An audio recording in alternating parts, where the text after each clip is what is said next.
You can support this show at patreon.com/ASA podcasting. Are you hungry, thirsty, horny? The wasteland is the host of apocalyptic mess as the sole survivor wanders out about to leave the rest.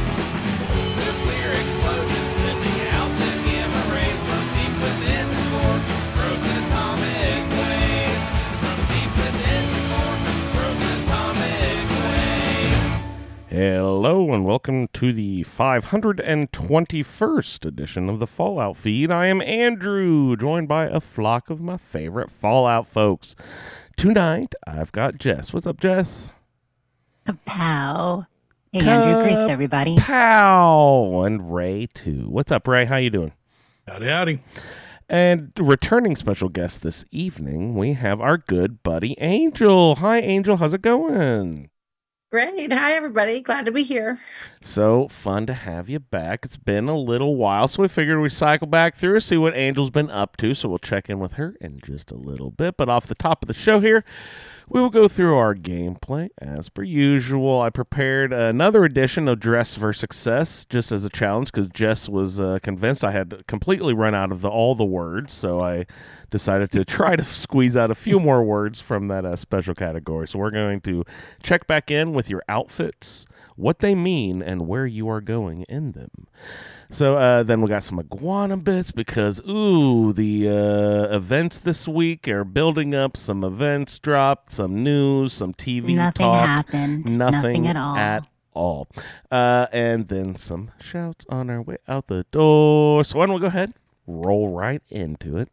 And we'll let, I'm going to have to fall right into pattern. Jess is twisting my arm and saying I'm so predictable. But anyway, we'll be nice hosts and give our guest honors. How about that? And say, hey, Angel, been a long time. What have you been playing recently? And or just like, what have you been playing? Whatever. What's been going on? Well, I've been playing Fallout 76 again. I never really boy. stopped. I've always done my scoreboard stuff. But usually once I'm done with that, I would just kind of run out of things to do. So I was excited when all the fishing stuff came out and Oh yeah. had some more things to grind and to get. And so I quickly got all my fish and all my axolotls. And now I'm Wow. out of things to do again. now they need another. What's that called? I saw it in a movie the other day. I want to say ragamuffin or whatever, just something to chase. What is that in the movie? That the thing that makes Oh, it a go MacGuffin? MacGuffin, yes. Yeah. But I really did like it. I enjoyed it. It was I rebuilt my camp and everything, which I haven't done in years. Oh, And then I stopped because I remembered they were going to come out with new camp stuff soon. So I said, well, I'll just wait on that. I'll just leave it like it is.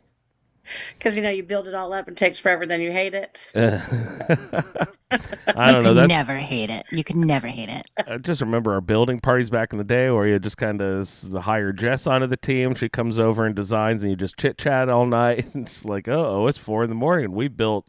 Wow, good job, Jess. That's been a while, but I help people here and there still, for sure. Like she's a It's fun contractor. when you give me Contractor for free hire. reign.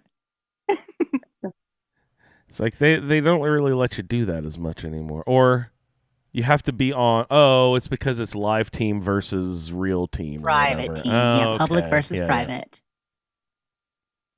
All right. So you're gonna wait till the building. When does that building stuff gonna drop? Is that coming up soon? The new building updates. Yeah. I'm not sure. It's September 2nd. New season New season. and updates. the building update coming September 2nd. Yes. Boom. All right. Well, so that's very soon. Next week, 2 weeks, something like that. Yeah. Yep. Yeah. Good deal. Building. Exactly. But So, yeah, we'll get Now into that that I've in the gotten news all and my Fallout stuff, I've got to about 140 on my scoreboard. That let me get all the stuff. God damn. mini season stuff and the other. What was mini the bonus. stuff. What was that mini season? What was that like? It was a fishing thing, it right? was- yeah, just the fishing. Fish at this area, catch 10 fish. Fish at this area, catch 10 fish. That we talked about last week, I think. Right. Yep. But It was. I haven't come back on for this week. Is there new stuff this week? Or is it Yes. Well, just the for a same? second week, there was new stuff this second week. Did you not get any of that yet? There's No, not a yet. Marshall Mallow fish display. There is, Okay. I mean, there's a few things, but the fish display is probably the big one on the second board. Um, yeah, I sprung for the mini season too and got them all. So Yeah. I'm with you. You were talking about how you went through all the fish. About how long do you think it took you? Like, were you playing a lot in June into July, getting all the fishes, or no? Yeah, well, I worked a lot, and so I would just play for a little bit each day, and then one Saturday I had nothing to do, and I was trying to get that third reel, I think, or the fourth reel, and I just fished all day. I would fish for 30 minutes, I'd go put some laundry in, I'd fish some more. I went through like probably 400 fish bait. I fished Wow, like a wow. ton. And then so I ended up getting all my fish, and then I was like, well, shoot, now what am I supposed to do? I don't think I ever got more than 100 in a day. Oh, BTW, Ray, don't think that I didn't hear your fish slander on the Skyrimatic podcast. Slandering the fishes. Did I now? Not really, not really. You talked about how the rewards were, something worth doing in Skyrim, but you wouldn't do it all the time. And then they brought that stuff to Fallout 76 too. Yes, little they more. have fishing. I never actually did the fishing in Skyrim. Are the mechanics the same thing? Did they just bring it directly over? No, or is it not okay. even close. Okay. No, it's way fancier. Like Ray said, more complicated. I think was the word you used, more complex, and it definitely Yeah. is. But yeah, so Angel, so you got all the fishes, you did that, you got your axolotls. Now that you've got like a Mark III or a Mark IV reel, it's pretty easy to get the axolotls, don't you think? You just got to be patient. Yes. Yeah. This last time it only took me 6 casts to get it. Wow, I was using like, improved bait or superb? Improved. Improved, yeah. That's Yeah. I mostly use improved. I mean, we only get superb from the scoreboard so far, right? So Yeah. I used up all my superb bait in the beginning when I was trying to get the one from the Wavy Willard. But I Mhm. wish that the legendary fish would have been a little more legendary. Like big jumbo things that, thank you. Yeah, some of them were yeah. tiny. When something's called maw begotten, I want like tentacles and like creepiness. I want to hold it in my hands like a beholder. Yeah. I'm Yeah. with you. Is it a guppy? It's not that big. It's kind of tiny, actually, isn't it? The maw begotten. It must be poisonous or something then. Come on. There's I something don't cool have it about yet. it. I don't But have I it really yet. I've did seen it a few enjoy it, times. though. I had a good time with the fishing. It was fun. So I don't even understand. I've done I've like done some light fishing, but I haven't upgraded anything. I haven't gotten any like special fish or if I wanted to like upgrade the rod or the reel, how do you actually do that? Does that have something to do with cashing in fish bits or like how do you do that? I forget. I think someone told me about that, but I haven't even done that. How do you upgrade your reel there, Angel? There's in the fishing tab, it'll tell you you have to catch this many fish in this area or these certain fish in certain areas. And, And once you then get them, then you unlock the plans for that next reel. and then you have to build it at a station of some kind or At the Tinker's Workbench, yeah, you Tinker's just Workbench, okay. modify it. Oh, you modify the one the reel you have. Okay, Yeah. I see. And you can update the reel, which is the string recoil and the like the bobber hook setup too. Yeah, there's some different mods that you can get from that daily fishing quest. That when you go talk to the guy and he'll give you a quest each day and you got to go catch 7 fish somewhere. Mm-hmm. There's a chance to get the I don't know the mods for like if you want a bigger wedge or if you want a faster reel in speed or whatever.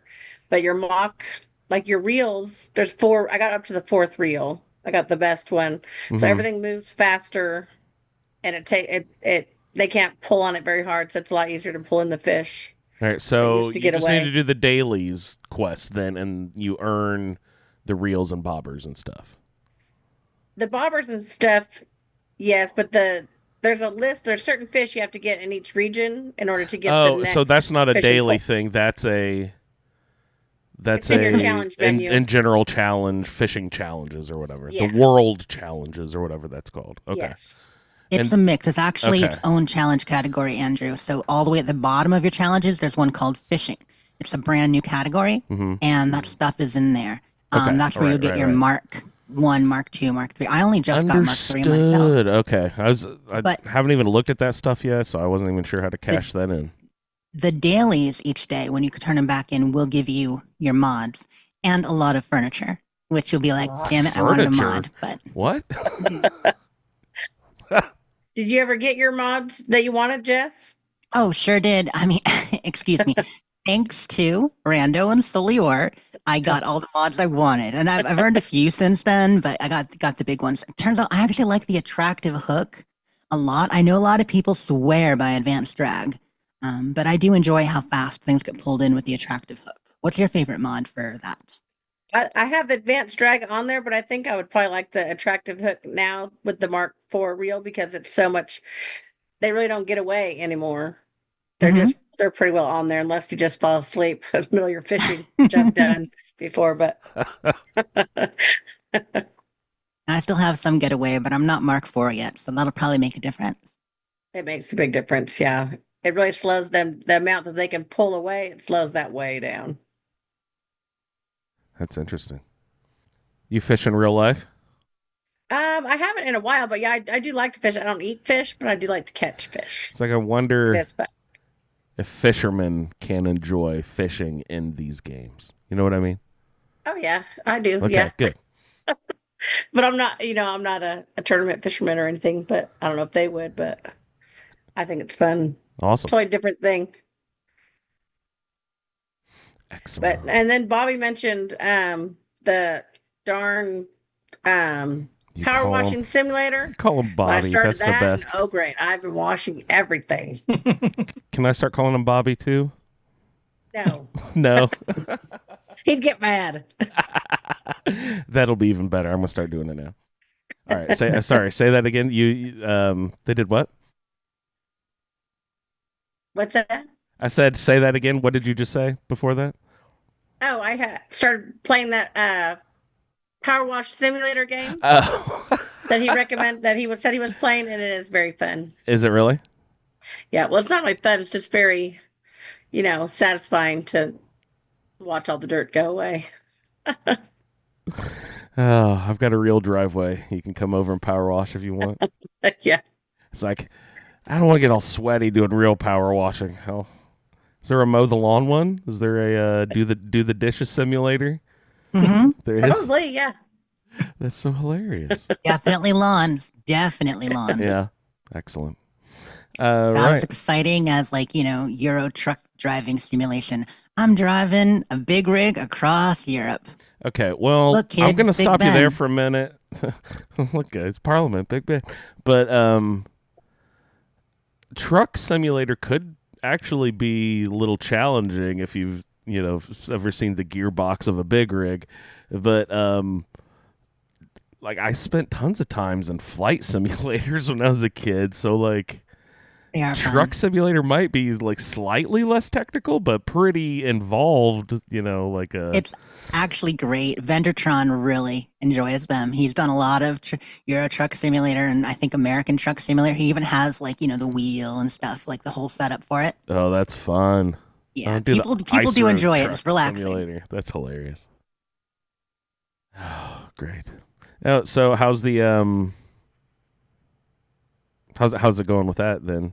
The power wash you just do, is that something you just do like once, twice, or is that something you see yourself doing? I started it yesterday, so I've just been killing time. I was off today, so I got to just, power wash away, That's the best. do some chores, do some more game power washing. Isn't a day off playing video games just one of the few simple pleasures of life these days? Oh, Yes, a day because I off get of a very video few game? full days off. Yeah, it's great. Especially if the kids are busy. Like, that's got to be the best. Go off. Come on, go do something. Go outside. Mama wants to play a game. It's hot outside. No one wants to go outside. It's finally kind of broke around here. I know it's still up in the 80s, but at least the fucking humidity went away, and I can actually leave my front door for once. Oh gosh, yeah, no, it's still 100 No. plus degrees and very humid. Ugh, Ugh. gross. You keep it out there. Don't let it come this way. Just All right, want to check. Power wash. Any oh, other sorry.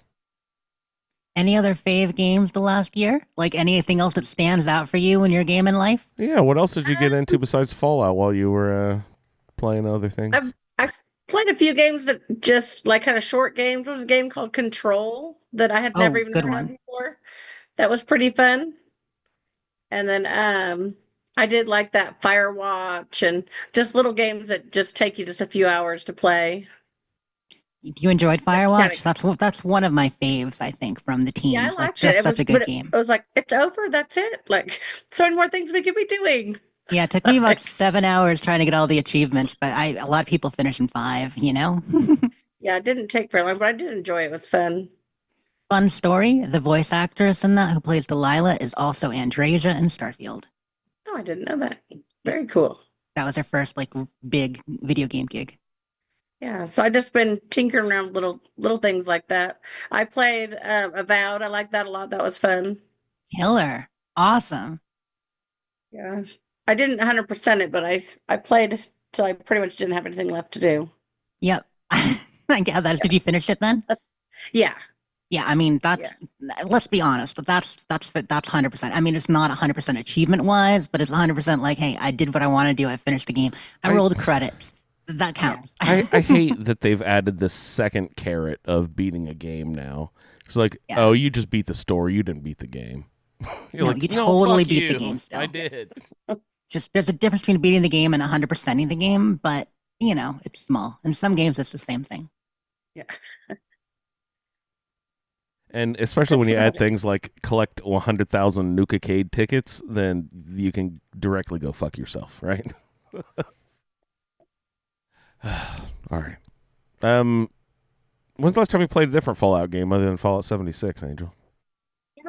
It's been a little while. I played Oblivion. I didn't play Fallout. It's been a little while. I think the last one I did was I had started New Vegas again for the second time, but I didn't get very far. A new game popped up somewhere and got me distracted. There you go. Well, we're going to do a roundtable here coming up fall, December probably here. So you might have yet another reason to have a third start at New Vegas. Yeah, so I look forward to that. It'll be fun. I like to play it when everyone else is playing it because everyone talks about stuff and reminds you of things that you might have forgotten. And it's fun to go back and try it all again. Yeah, exactly. That's one of the great reasons to have a community to bounce all this stuff off of, because reminds you of stuff to do. Otherwise, you know, like you were just saying that you run out of stuff to do in games or whatever, but then someone mentions something and you'd be like, oh yeah, let's go. Friend like Bob mentioned, you know, some other things the other day. And like, oh gosh, that sparks your mind. I got to go run off and track down those little weird side quests and stuff now too, you know. So it's always helpful to have a community to bounce stuff, you know, our activities around. Yep. Okay, cool. Well, is there any other gameplay stuff you like to mention, Angel? I don't think nothing I can think of right offhand. All right. Sounds Just been good. enjoying myself. Well, that's great. I appreciate that. That's all you can ask for. All right, so let's roll over and see what Ray has been up to this week. Ray, did you have a chance to play any video games, sir? I played a few. Yep. What'd you get into? Any Fallout 4 maybe, or Oh yeah. you do any Fallout 76 fishing? Like, 'cause I know you spend lots of time doing that. I kind of was a little bit busy this week, and so I didn't get to the 76. He had to. He was too busy. He had to play the power washing simulator. So still spending a lot of time in Cyberpunk. Nice. I did. What was that? It was a new DLC or something that came out a few weeks ago. What was that? No, it was just an update. An update. Okay. Yeah, and I hadn't played the Phantom Liberty expansion, so I got into that and started playing that, and it's amazingly huge. So you're not done with it yet? No. Is there a difference between a DLC and an expansion? Yeah, in CD Projekt Red's mind, there is. Oh, They even have Elba, talking and correcting people that it's not a DLC, it's an expansion. what? And in his publicity tour or whatever, Yeah, yeah. they say, okay, now you make a point. This is not a DLC, but an expansion.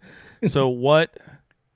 That's actually interesting, though. So that means that they have done market research studies on why it's advantageous to be a expansion instead of a DLC. What do you think from the marketing side? Why would they not want to? Why would they say it's one thing over another? Because they're the same thing in my mind. Well, so mainly because I think in their mind, DLC is stuff you don't charge for, and So they expansions can are. charge this. All right. What was Far Harbor and Nuka World? Were those expansions or DLCs? They were According to add-ons. Bethesda's, they were DLCs. They're considered DLC. A lot of people use the word DLC a lot more now, whereas it used to be expansions and DLC were simple, small things. But the word DLC has kind of changed, and now it encompasses most expansions, unless it's a total game revamp. But Yeah. there's also the implication of charging for one and the other being provided for free, right? But better not tell Fortnite that. No, DLC is infinitely chargeable. Ever since Horse Armor, first DLC with money. But yeah, but different companies, like Ray is saying, treat it differently. Like Cyberpunk DLC is free, right? Yeah, yeah. And I mean, it really is. It is an expansion of the game. It opened up another section of the map. It added 10 more levels to the cap, and it's a whole nother story with another A-list actor. Oh, nice. Who's very deferential to Keanu Reeves. So very deferential. Yeah, he's like I can't believe I get to be in a video game with Keanu Reeves. He's amazing. But yeah, so that's a lot of fun.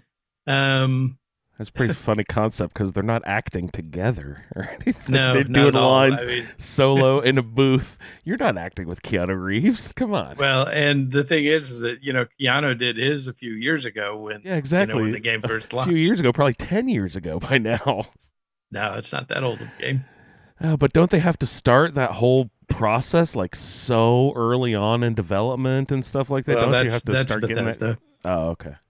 Most, Most- probably a year or most two companies before can do it. release, but Oh, is that not it? that long. Really? I thought that It- would have been way it depends earlier on the in role. the process. It depends on the role. Like obviously, because the character is based on him, they might have gone in and mapped him and scanned him and planned all that. But games Oh. come together the last year or two a lot of the time, so he might have See, just been a wireframe until the last year. When I hear we had to record 64,000 lines of dialogue, that just means in my head I'm just like, God damn, that took 3 years to put together or something. But wow. Yeah, it all depends on the game. And so I evidently misunderstood Watchtower. Okay. Because I started the new character Mhm. and started it on the Watchtower stuff, and then they tell you to go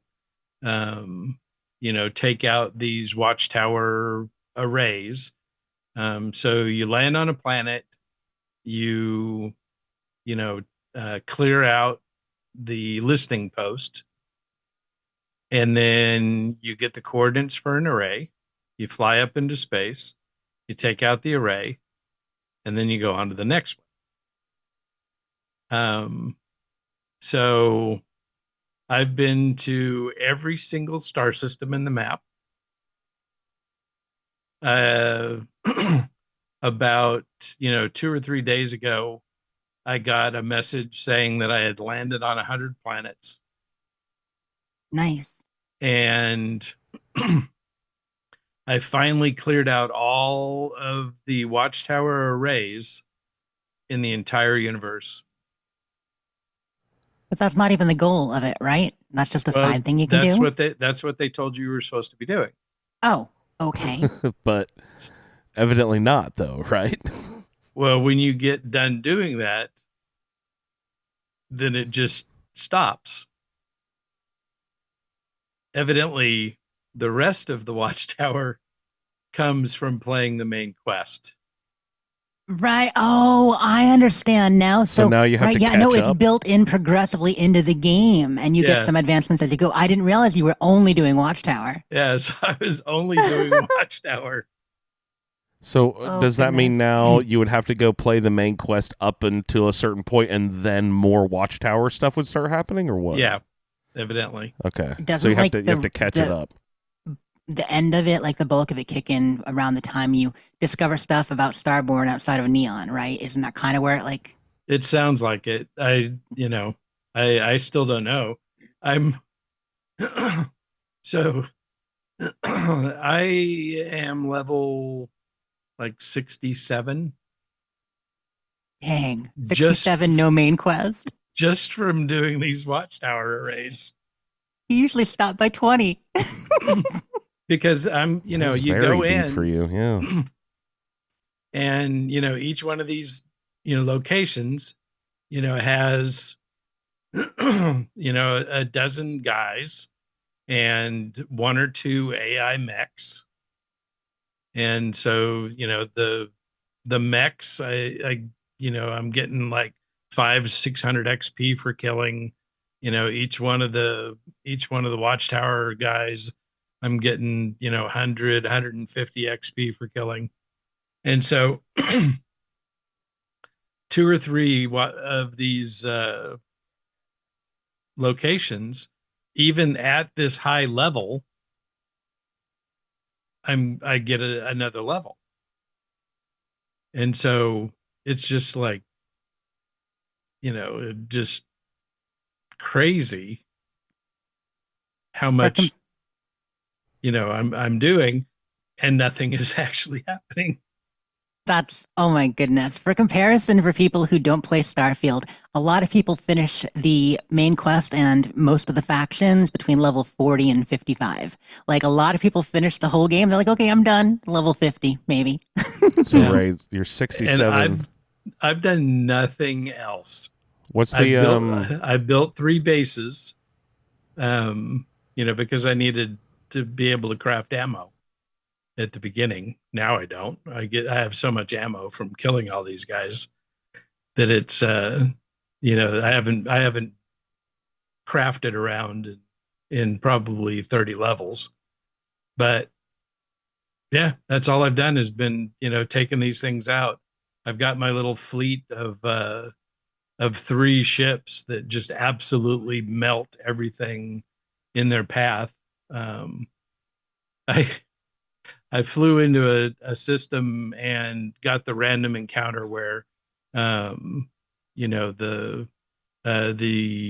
it was UC was fighting with some Crimson Fleet, and evidently one of the UC guys must have hit one of my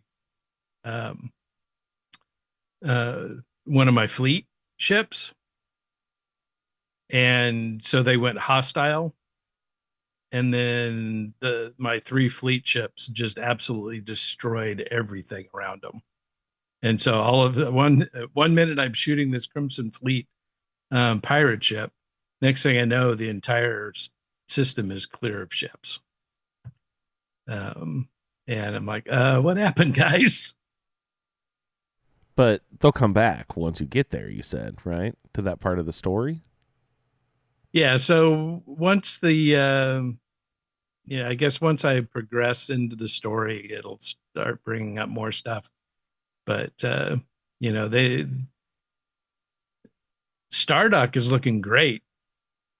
I mean, I've got all these vendors and apartments and hotel, and the trade authorities there. It's it's a booming place. It's crowded with people. because as you go through and clear these things out, little bits and pieces get added to the base, and because I've done so much, it's quite the booming facility. So It's a boom But- town. now Are I you guess gonna I'm do gonna it, have to Ray? do something else. I don't know. The other thing is that I've collected a lot of Astra, which is the the currency for For the trackers. trackers. So I've got a ton of Astra, and the only way I can spend it is if I join the trackers. The funny thing is that I was, from the very beginning, I was ignoring the woman that meets you at the port. Says, "Hey, I want to talk to you." So she's been following me everywhere I go, and trying to catch my attention. Like, "Hey, we need to talk." She wants her $2. I want my $2! You can't ignore me forever. Hello. Yes, I can. I'm a professional ignorer. You are really good at that. You ever heard of Preston Garvey? I haven't. So, so I may end up talking to her and doing that just so I can spend those Astros. But then again, maybe I don't. I have great weapons. My arsenal is well kitted out because I've been able to upgrade everything. But yeah, I don't know. I want to play the Watchtower. I just don't want to have to play the rest of Starfield. So, It's a what would be the conundrum. best way to do it? Catch your current game up to that place in the main quest, or just go to a different character where you've already hit the Unity or whatever, and then go do your with a previous character. Go do this. Yeah, I'm The pretty side sure I've stuff. deleted all those. Have you? Yeah. I thought you had storage I've got of hard I have drives full of infinite. I've got all the characters storage and- in the world. Starfield won't let you. It won't let you export a save. They don't let you. I mean, I guess I could offload them onto a different drive. Do a file transfer, but Wow, that's a hassle, and Yeah, you why know. would they do that? I don't know. I had to delete a bunch of old saves, just for this character. I mean, some of it has to do with I've got it, that level 250 character. And that That- save file that's is just never- so bulky that Yeah. pushes It takes everything up a else lot of off. space. Yeah. But that character hasn't done the main storyline either. So all the Ray's main characters, the highest level ones. Now I don't start that main quest. It's like me every time I play Skyrim. Yeah, no dragons. No, not this time. yeah. So, and then because I just can't help myself. So Fudge Muppet released a video today with a Oh, good new Lord. Oblivion build, Oh, Oh, really? which was kind of crazy because I mean it's been 3 months since their last video, but it's you're saying that's a long time? usually they're like usually once more a week. prolific. Okay.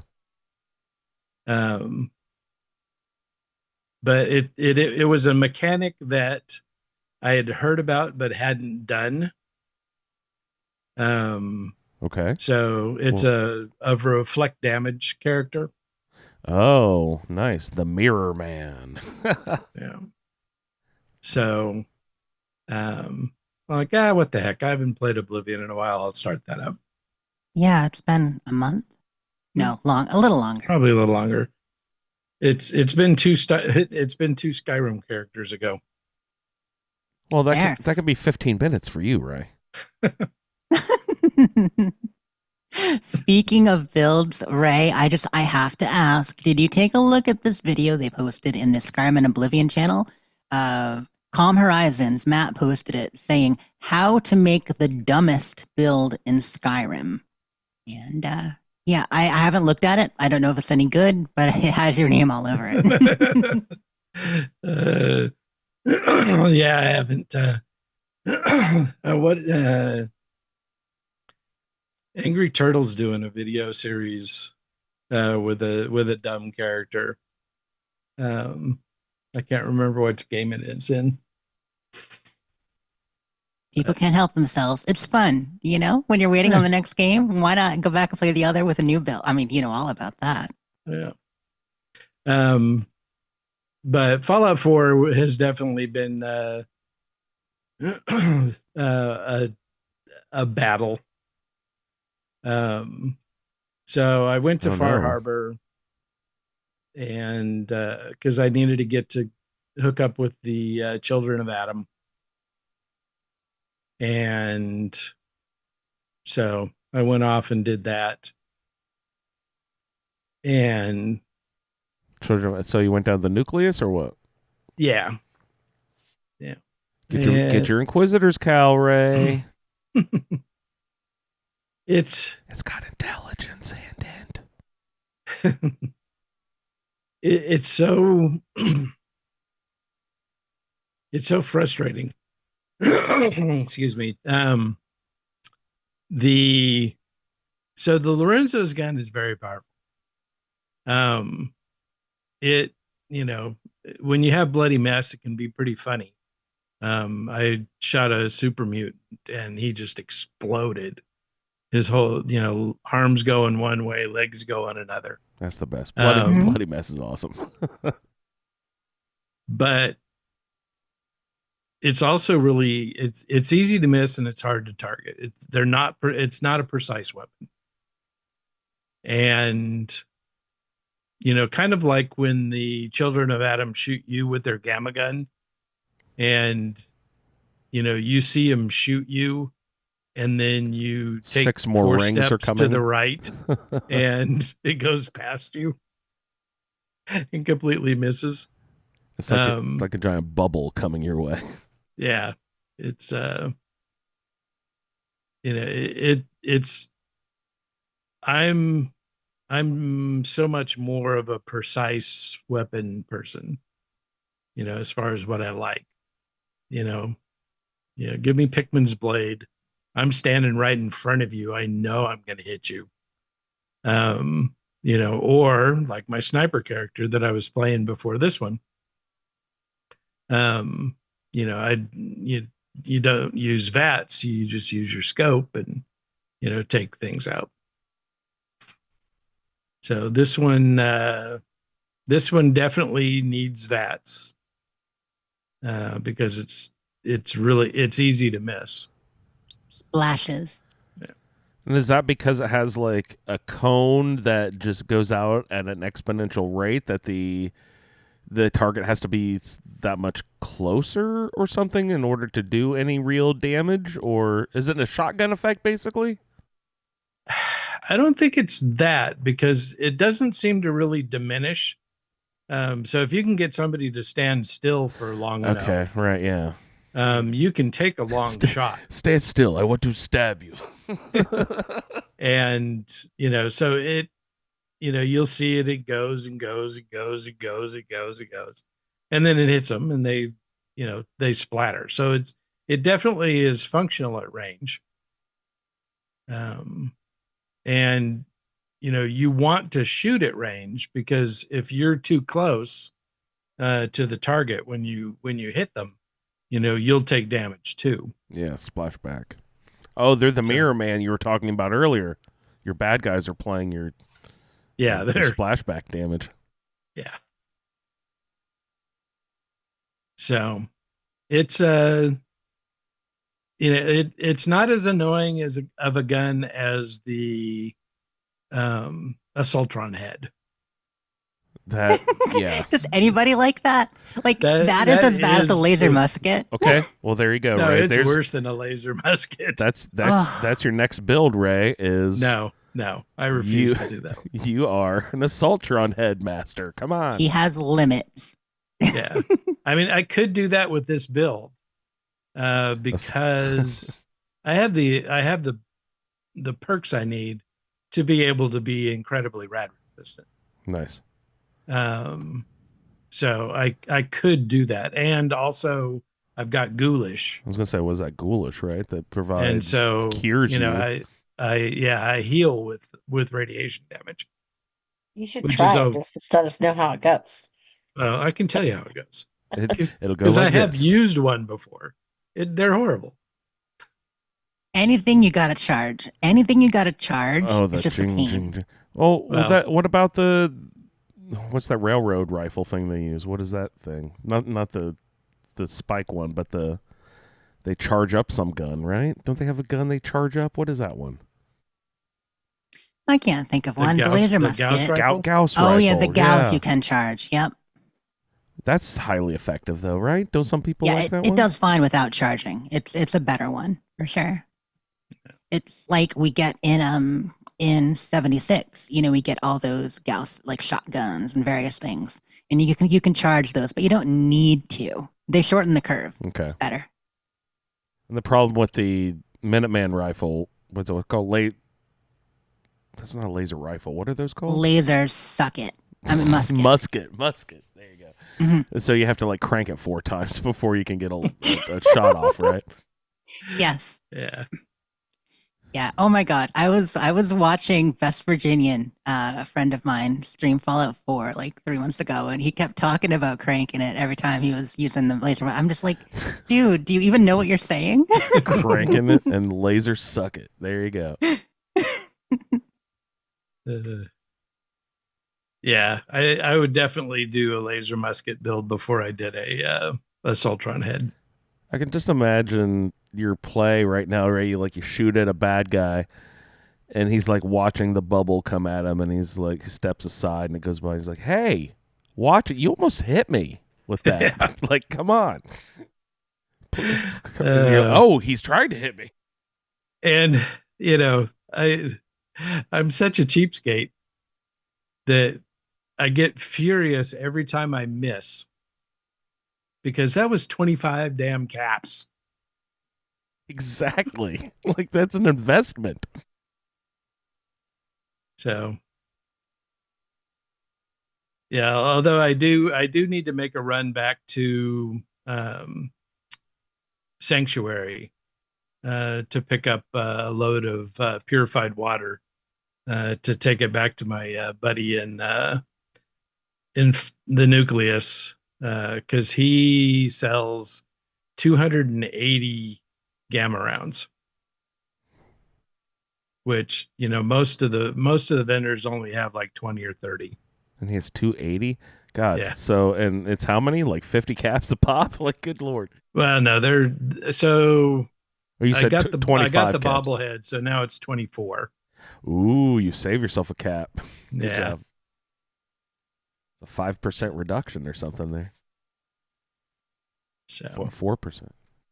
but I did buy the kiloton rifle, so I've got that going now. That's And a since good I one. do have Demo Expert, it makes it even better.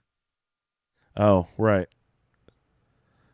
That'll cause some nice explosion damage and protects you And the from the same thing you were talking about with the radiation splashback was if you get demolition expert, that also prevents you from damaging yourself, right? From explosives, right? Yeah, just from explosives. Yeah. But since it's an explosive rifle, that's the part you're trying to protect yourself from because you already have the radiation protection from whatever you're using to protect yourself from the gamma gun, right? Yeah, I just What have was that, I just nuclear wear physicist? the assault Or cannibal. assault gas Not mask cannibal. Ghoulish. and Ghoulish. Yeah. Okay. So radiation I build. haven't gone. So the next level of Ghoulish is the one that gives you a chance of ghouls not attacking you. But I've got a little ways before I get to that one. Sweet. So the big question is am I going to be able to get far enough? I think I'm level 21 now. Where am I at? Yeah, so I'm Yeah. level 22 because I just got Demo Expert 3. Are you checking your he's checking- handwritten like level guide perk chart? He's checking his big board, his Yes. dry erase board back in there. Thought so. I assumed you had notes. Yes, my build guide. Let's see. The camera doesn't want to pick it up because it's Yeah, it was hidden out of Right sight. picture. because Ray you've just got turned into the thing on. Mothman. That's pretty sweet. yeah. Yeah, so I've got to get to level 28, level 3 of science, to be able to make the next modification to my Lorenzo gun. So I'm not sure if I'll make it that far because I'm kind of running out of stuff to do. Exactly. That isn't, main quest stuff. You've completed the build pretty much, right? You're almost there, or you are. I mean, you are there basically. You're just trying to get armor now. Well, so now the big thing is just getting to, the next milestone is getting to Science 3. Right. Because that unlocks the most powerful mod that you can build on that gun. So, but So damn alack intriguing. and alas, I don't know. It's iffy. So if this was a continuing project, would this be something where you would have to set up a settlement on Far Harbor because you don't want to be going back and forth all the time? You just want to go over there and buy your rounds from him, get your water farm set up over there somewhere, and I guess if you're fast traveling, it doesn't really matter. Just it's only one extra load screen. Yeah, it since I'm fast traveling, it's Yeah. no But big if you deal. weren't fast traveling, absolutely you'd have to set up a. But Yeah, I would build 280 some. rounds is crazy. How often does his inventory refresh? Oh, what is It's not 28 days, is it? no, was it 3 days in Fallout 4? Yeah, I believe so. You mean I think vendor it's- inventory? Yeah, vendor Yeah. inventory reset. I think it's 3 days. Is it just 3 days? Wow. Because I've been what's her name? Been coming up to Sanctuary all the time, and I'm always impressed how quickly hers has been. Oh, refreshing. Carla? Carla, right? Trash can Carla. Yeah, she's so accusatory. I'm not gonna rob you, dude. Yeah. Keep your shirt on. All right. No, I'm gonna take my shirt off. Fuck Oh yeah, you. just a spider. Yeah, come up with her shirtless and see what she says then, huh? What else have you been playing? Yeah, Ray? so that's been my gameplay this week. All right, before we get I've been playing Fill the Dumpster. instead of clean the driveway. Yeah. That's just another simulation game as you work for a junk cleanup company where you go and clean out people's basements and clean out a. No, is that not a simulator, right? It was not a simulator. Yeah, House Flipper. House Flipper is a really fun simulator that Sherry and my friend Charo both play. Oh, that's but cool. there is no dumpster game that I know of. I mean, it probably is, right? There's an indie game for everything on Steam these days. The dumpster fire, Yeah. the game. Yeah, so Whee! after 20 years, we figured it's about time to empty out the basement. So, Oh goodness, I hope you hired that out. That's just such Oh, hard. yeah. It's such Oh, hard yeah. work. Good lord. Yeah. We got some old couches out of our basement, and I was like, "Yeah, I'm higher. My back is not young enough to do that anymore." yeah, thankfully we have a walkout basement. So, Oh, I want to knock down a wall in my basement and dig a stairwell out, and that'd be a dream. Those are fun. but yep, that was it for me. Hey, your gameplay before we get too far away from it here, you mentioned Yep. your good buddies there, the Fudge Muppet. Have you ever actually had personal contact with Fudge Muppet? Are they communicable? No, No? Okay. I mean they seem to be pretty involved, but they're in Australia. Australia. So- Okay. I was just curious because you mentioned they started doing, the new Oblivion remakester builds and stuff you were looking at.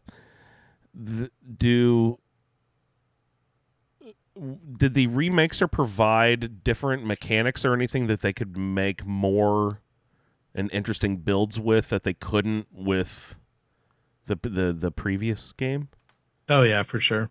Well, like, what do you have any examples? Like, what they could hop into? I that they think could make? probably the biggest thing is that you can, now instead of,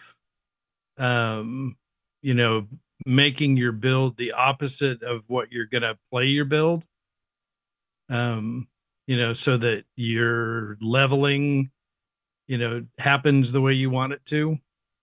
Now with the new one, it's like, Fallout 4 and Skyrim, you're picking the attributes that you actually want to feature in your build. So In the previous one, you would have to prevent picking the ones you wanted because that would level lock the ability when you took it or something. So you want to take it as late as possible, or what? well, no, so it would, if you picked your major and minor skills to match the skills that you were going to be using on a regular basis, then you would level up very quickly, and then And you the don't game want would that. just get harder and harder. Yeah. With the new one now, not only do your featured skills level, but also everything that you do levels. So it's So much more okay, even and balanced and easy to make an actual build. So the previous one was too limiting with your options like that. So they revamped it because they realized it's inevitably, infinitely more replayable, right? If you could have that sort of variance and options, I guess we'll call them. Yeah. So, Cool. All right. Unfortunately for the gameplay, it's pretty redundant no matter what your build is. Everything is kind of the same. So, once you've done the Mages Guild, the Fighters Guild, the Thieves Guild, the Dark Brotherhood, you just don't want to do those again with another character because it really doesn't change the way it happens. Doing it as a warrior versus a priest doesn't change the outcome or options or dialogues within or anything like that. Yeah. So great. All right. Thank you, Ray. Jess, let's go ahead and check in with you. See what you've been up to this week. What'd you get into, Jess? I haven't played shish kebab. Nuh-uh. You did. No, it's true. You did shish. I mean, she did it's the in shish. it's in your game stack, but you just haven't played it. Shish kebab game simulator. Is that what it is? You Yeah. make shish kebabs Yeah, at that's home, what I and mean. you go on the grill and you simulate a shish. So I was in 76. I hit up the scoreboard arena. Had to finish the mini challenge, the mini season, as it were.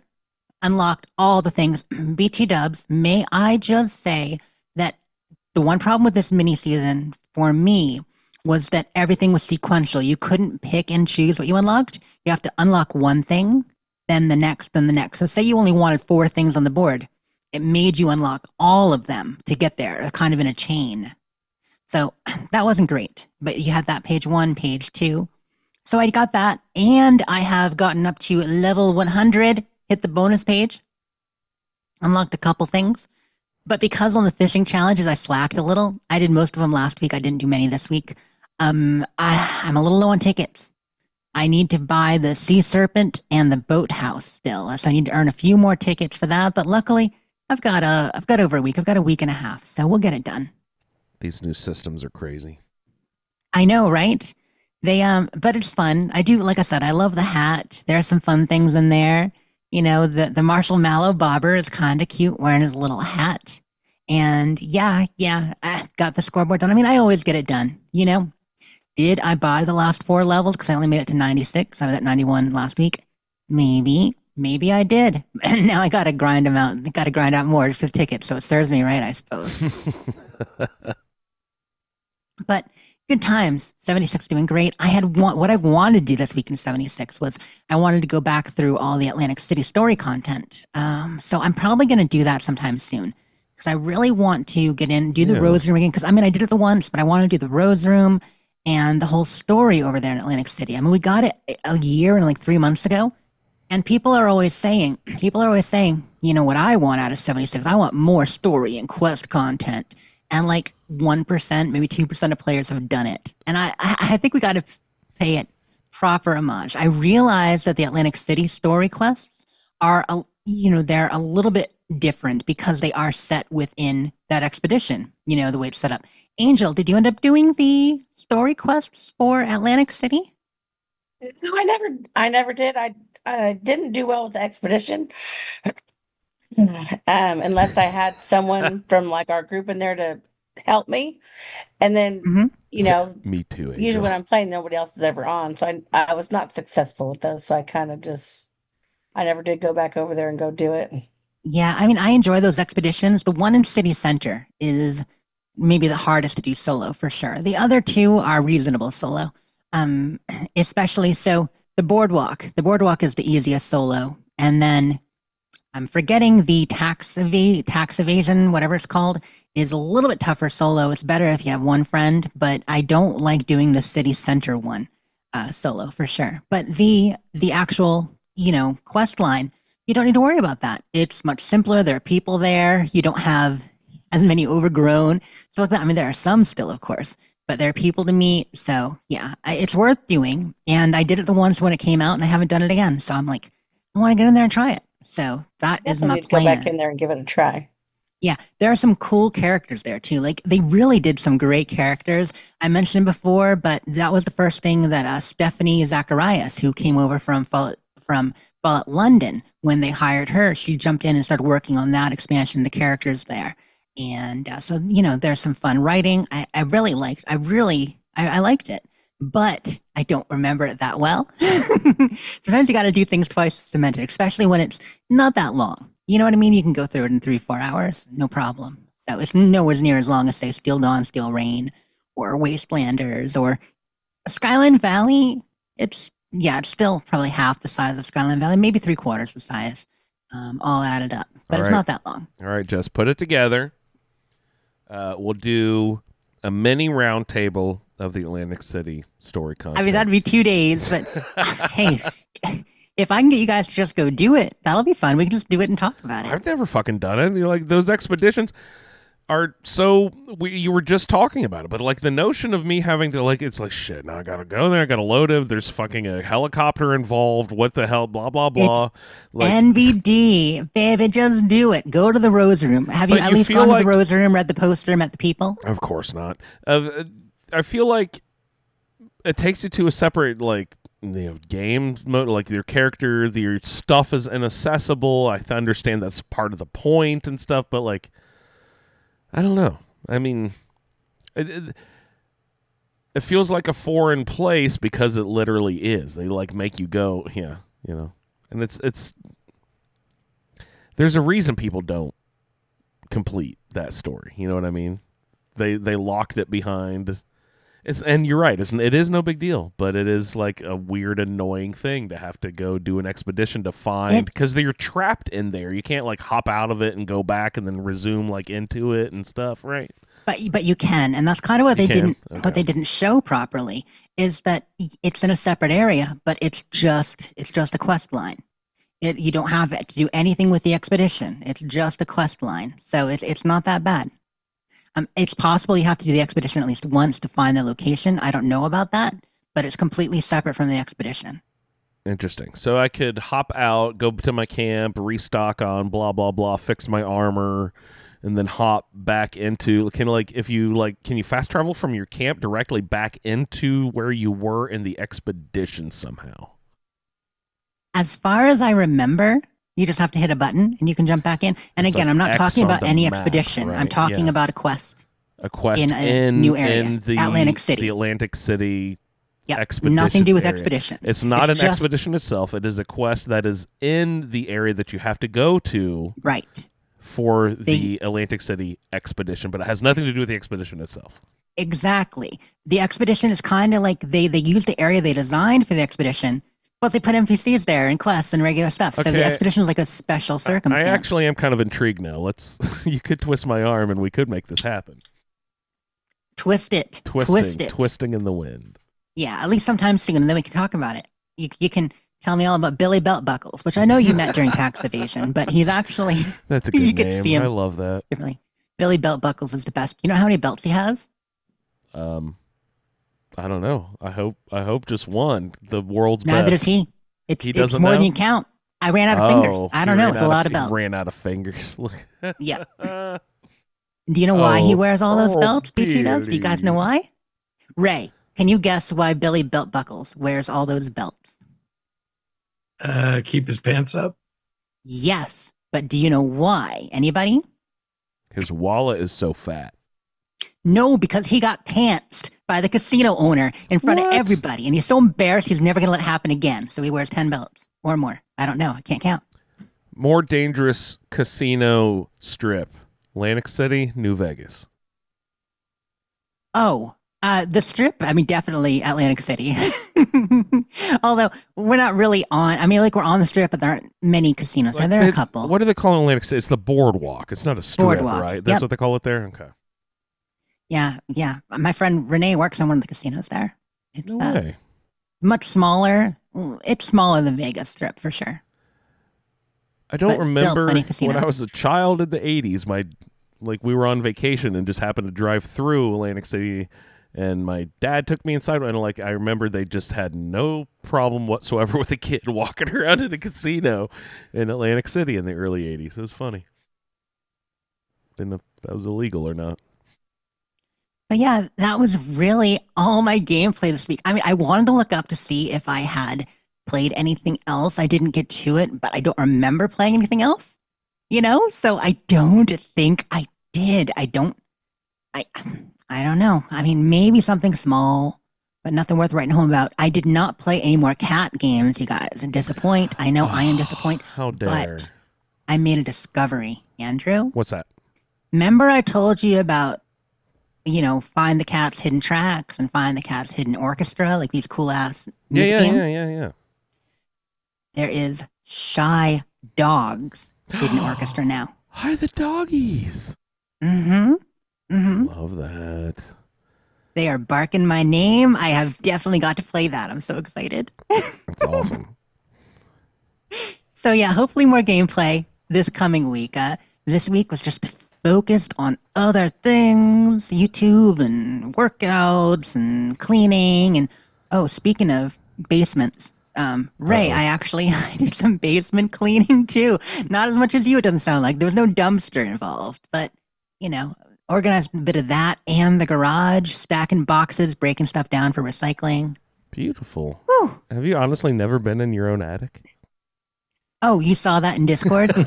Yeah, so I've lived in this house, 13 years now, 14 years, but most houses I've lived in have had an attic, sometimes with a little pull-down thingy with the ladder and stuff. Yep. Usually a real attic. I'm in Maine. We have attics in Maine. Well, this house here is Have just the access panel without the big enough to drop-down have an ladder? attic, but yeah, it has an access panel that's Yeah. kind of like a painted plywood board, but it's in my walk-in closet, out of reach, Yep. and it's not a pull-down, it's maybe a weird slide thing, Yep. and I don't want to find the bone. No, we're not supposed to go up there. Yeah, that's how No. ours is too. We don't have that pull No, down or anything. I'm going to let them rest in peace. Whoever's dead up there, they can just stay up there. I don't need to know. It's probably just raccoons and squirrels and shit. It's probably not people.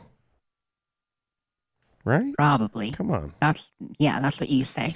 I mean, I don't think I've ever heard squirrels there, but I don't think I've had squirrels there, but I'm sure. I mean, squirrels, they do squirrel things, right? There was and like running through and eating the They're cream all cheese. over the And place. yeah, but I don't think I've had any squirrels in my attic. I don't know. Do you? By the way, cream cheese, that's a Foamy the Squirrel reference. I understand if you didn't get it. And explaining the reference doesn't help. And Foamy the squirrel. What? Guys, you gotta look up Foamy the Squirrel. Really fun flash animation, early YouTube thing from the 2000s.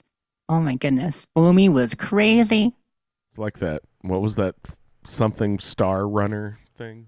What was that? Homestar Runner, Homestar yeah. Runner? Just yeah, but we all know Strong Bad was the actual Strong star of Bad. Homestar Runner. Salad Fingers or whatever that fucking thing was. Oh, that was so creepy. I love salad fingers.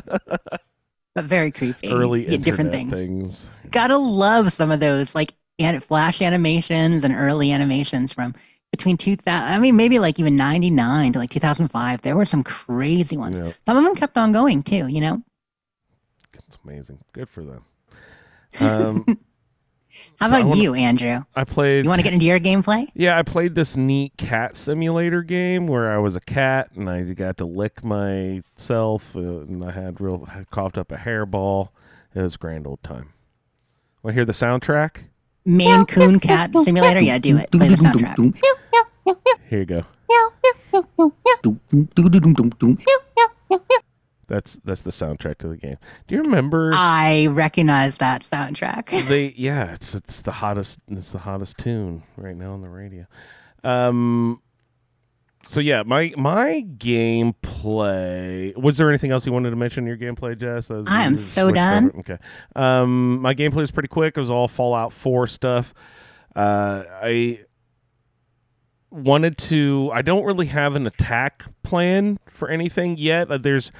If you look at the way I built it, the character, it was I just wanted to load out the specials in a certain way where I could access the few perks that I needed to do. I don't remember. I needed a local leader too, and I forget what I was even. For building, it was for the manufacturing stuff. So I needed. I don't even remember what the perks were, but it meant that I distributed points in a more average way, and I didn't min-max anything really. Well, I minned some stuff, but nothing is maxed, if that makes sense. Like nothing is like above 5 or 6.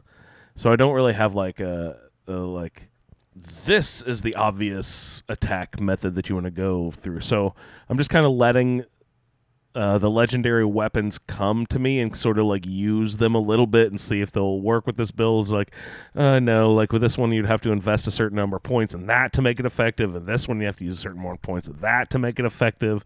And it's just kind of weird. I'm sure I have at some point, but it's just odd to play the game not with like a plan.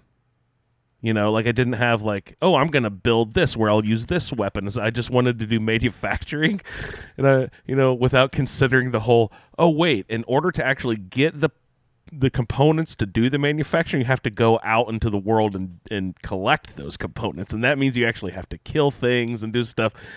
And I'm not like, I don't have an expertise in any of the killing things. So it's just kind of tough.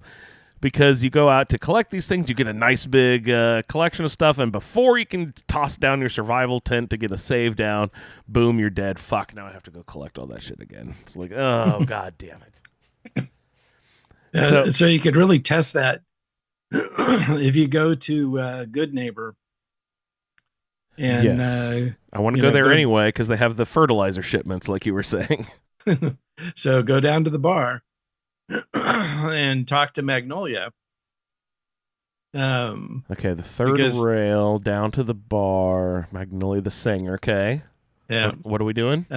Because when you talk to her, she'll say, "Wait a minute, there's something special about you," and then whatever your highest stat is, she'll say, you're the smartest person in the room, or you've got such big muscles, or all of her different lines. So what your goal is to go down and talk to her and have her say, wow, there's really nothing special about you at all. It's because they're all average and there's nothing. That's funny. So I thought you were saying she was gonna like give me an extra perk or whatever. She just comments on your special loadout, basically. Yeah, whatever your high special is. That's really She'll funny. make a comment about it. I need to see if I can go do that. Capture that video. That'd be funny.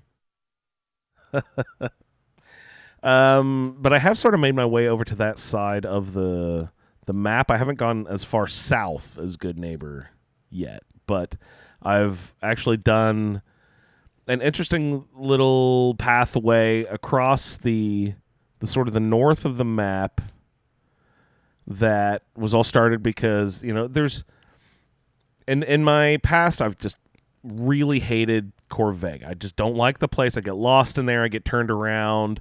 And especially in survival mode, it was always annoying because if you die, you'd have to go back out, and there's like 12 exits to the place, so I'd always be like, oh, sweet, the exit's right here. My tent's right outside this one. I can go set, but no, it's the tent on the other side of the building. It was like, fuck. So I just always get confused. So it took me, a little bit to get in because in survival mode, when, multiple people can attack you at once, it gets a little hairy. But if I can take things on, like get them in a row, take people on one at a time, that sort of thing, then everything is usually pretty manageable. So outside combat is a little hairy, but, you get into the interior, it actually is a little bit better. I'd gotten a Lucky double barrel shotgun. Does that immediately ring anything to... What do you think about a Lucky double-barreled shotgun? Does that sound like a promising weapon that you use, Jess? I know you're a real big shotgun enthusiast. Usually I thought that was combat or... I don't know. You double barrel? You use a double barrel much? Double barrel is actually my main quad double barrel. Really? Double barrel does the most damage. It's not super accurate and only has 2 shots, so it's not great. But if you get a quad double barrel, it's 8 shots, so you are golden. Yeah, that's crazy. Yeah, but Lucky just fills your crit meter, right? Yeah, I was gonna ask. I don't know what Lucky and it is does off the top of my head. Double crit damage, I believe. It Are also we talking increases in 76 or 4? Four.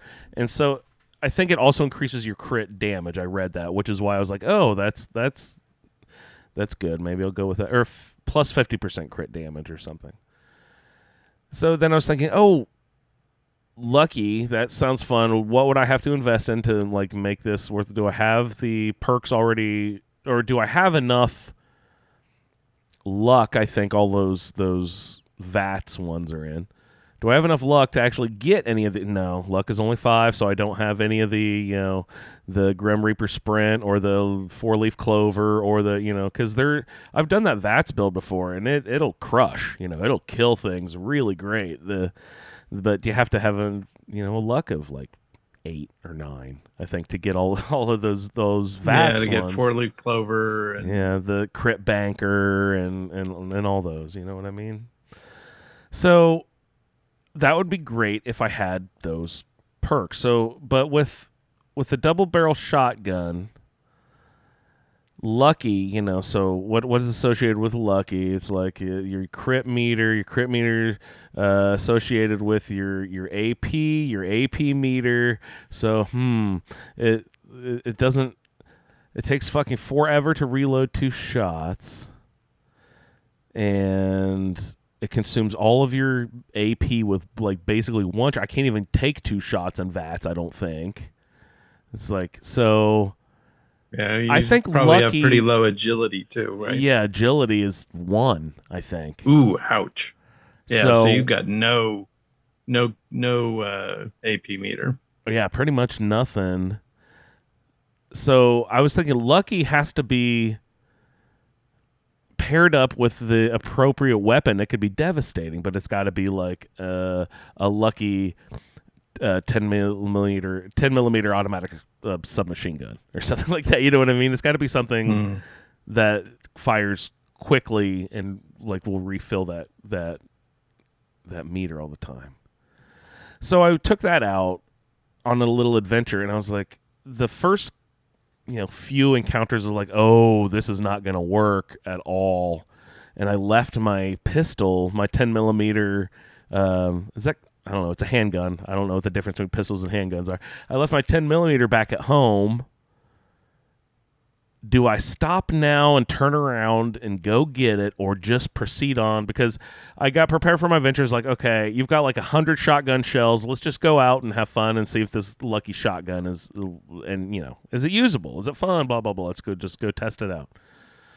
And it was thank God Ada was with me. I had done. I just went down and started the robot stuff and got Ada and brought her with me. But like we were just sort of stumbling along, and it was seriously. I made that whole stop across the top of the map with all like the 10-point bluff and down to Corvega, and then Corvega, because they send you to Corvega and then you go back up and you repeat to them, and then like I was like, well, there's just the next. Do I go back now? No, there's just one more. Just run over there and we'll just start that. So like. Each time I made that decision, do I run back now and get my real weapons, or no? Let's just keep going. It's like we're barely getting by here. We're just Ada. Thank God you saved my ass yet again and yet again and yet again. So it's like unless you've got a really good 10mm back at I don't camp. It's not even a legendary effect at all. You're gonna kill somebody that's got one. Soon before enough. too long, right? But I had all my ammo back. I had like 500 rounds back there. That also, you know what I mean. So that was the main thing. I had all my ammo stuff, but I just kept almost running out of ammo and almost dying. But Ada would save my ass at the last minute, and then I would find a container with 6 shotgun shell. Ooh, that's enough to go to another, thing. So if I could get close enough. You were talking about this with your gamma gun. If I could get close enough, nothing could survive, right? With the lucky shotgun up close, if I could get that crit meter going, do one shot, and then kill the first guy, if I'm like have sneak damage bonus or something like that, that would kill that first guy immediately, and I would save my second like target. I would save the crit meter for that guy with the lucky booster would do double damage, and boom, boom, you can take out 2 targets really quickly and stuff like that. But it was just like this whole thing where I was just like, do I stop? Do I go back now? But so, 10 points sends you down to Corvega. Corvega sends you back to 10 points. 10 points, like, so right next door is I forget what's right next to that, like, Green Top. And Green Top sends you down to Taffington. You open up Taffington. You go back up to the greenhouse. And then, like, right next door. Ooh, the Slog is right. Okay, so I'm going to go up to the Slog. So Slog wants us to go back over there to the... What are they? Super mutants right next door, and then it's just I kept inching my way across the fucking map, and by the time I ran out of everything, I was like, "Fuck! I am on the east coast of the goddamn map, and I have all the way to Coastal nothing. Cottage. I have nothing." Yes, I went out. I saw the Nakano family. I paid them a visit and all that. I didn't go to the island or anything yet. And Bob and I were talking this week. I saw something. I don't know. I assumed that I found these before at some point, but evidently there's a few messages in a bottle that I just happened to come across when I was searching something up, and I was like, "Ooh, that sounds like a fun side project." But then Bob said, "Oh, there's some on the island." I was like, "Oh, I'm not ready to go there yet, so maybe I'll put that on the sideburn." Do you guys know these messages in a bottle? What they are? What story they tell, or anything? What was that about? They're all individual, right, Ray? I don't think they're connected. I thought they were interconnected. The bummer. They mostly lead to locations in the water, in the ocean, kind of point you to landmarks where you can find things. Ooh, Subnautica playthrough. There we go. There actually are a few things in the ocean besides an old derelict submarine. I always complain that there's absolutely nothing in the water, but that might be fun. Close. Yeah. Yeah, it is fun. Do you have Aqua Boy? Not yet. That is one of the staple things that I take every survival play, and I still have not taken that one yet. I just haven't really needed to yet. Why? What do I need to? What's the benefit there? Well, for one thing, it's a safe way to travel all over the map. Right. Yeah. Use the Charles River for transportation. It's your highway then at that point, right? Yeah. But so you need to get over to Spectacle Island so that you can get the luck bobblehead, because that's going to give you luck 6, which will give you the better criticals. So along with your lucky shotgun, now you'll be double crit damage with the first level of better criticals. Yeah. I love that crit banker. Just those like 3 or 4 perks in a row, like are all like VATS ones, and if you get them all and you max them all out, it's just and you Luck have is and beautiful. you have max Yeah. AP. You have your agility maxed out too. It's Yeah. just devastating. It's great. Well, and then when you run your luck up, to get so luck 9 is 4-leaf clover. That's Right. the last of those. Is that the one that Your crit meter's filling fills up a lot faster, Right. Yeah. along with all the buffs to filling up your crit meter. Yeah. So there's one that gives you a chance to automatically fill it. There's one that makes it fill faster, and there's one that makes each shot consume less AP or something, right? Well, so Grim Reaper Sprint refills your AP meter. Mhm. 4-leaf clover is the one that has a chance of refilling your crit meter. There's one that only drops at 55% when spent, right? Or is that? I don't know. I might be thinking 76 there. Yeah, Critical I think banker is so, always a good one because you can bank them. so you've got better criticals, which improve the efficiency of your crit hits. Critical banker lets you store crits. Grim Reaper Sprint gives you your AP, and 4-leaf clover refills your crit meter. Yeah, that is a great build. If you don't like VATS, if you don't do it and you think, oh, VATS is silly, and you haven't done that build, just try it once. It's super effective. Yep. Yeah. And with the lucky mod on your gun you're talking about, you're getting 15% more critical every time you hit something. Sweet. I knew it had something to do with that. I don't know. Yep. Yeah. Now, did you take Idiot Savant? No, I have not. I have not. Well, if you haven't, don't. Don't take it? No. I mean, Unless you're a dummy. you take Idiot Savant At it's level the 1 first perk you take Yeah, to level up faster. Right. if you're gonna do it.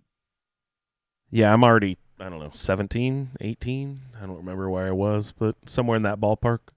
Yeah, so you'd already be at the second level of Idiot Savant. Yeah. If you were taking that perk. I don't need that sound effect going off all the time. Thank you very much. Right. I don't need that. Yeah, that is torturous. I even made it out to the little nook out there on the map, Salem. I thought I was trying to make my way up the coast, and I got tricked and went up the long road and went out to Salem. I was like, this doesn't look right. I was like, oh no, I know where I am. And then all of a sudden, I hear the guy yelling, and then it's like kill the Mirelurks, and I'm like, oh fuck. I was like, this is that Reba shit, I think. Yeah, it is. It's like, so I should I go did back that and one do on that. my sniper build, and it was fun to go back, but it is a pain in the butt. Yeah. I haven't done it in such a long time that it might be fun to go back and do it again. Yeah. So I made my way to that side of the map, and I'm over there.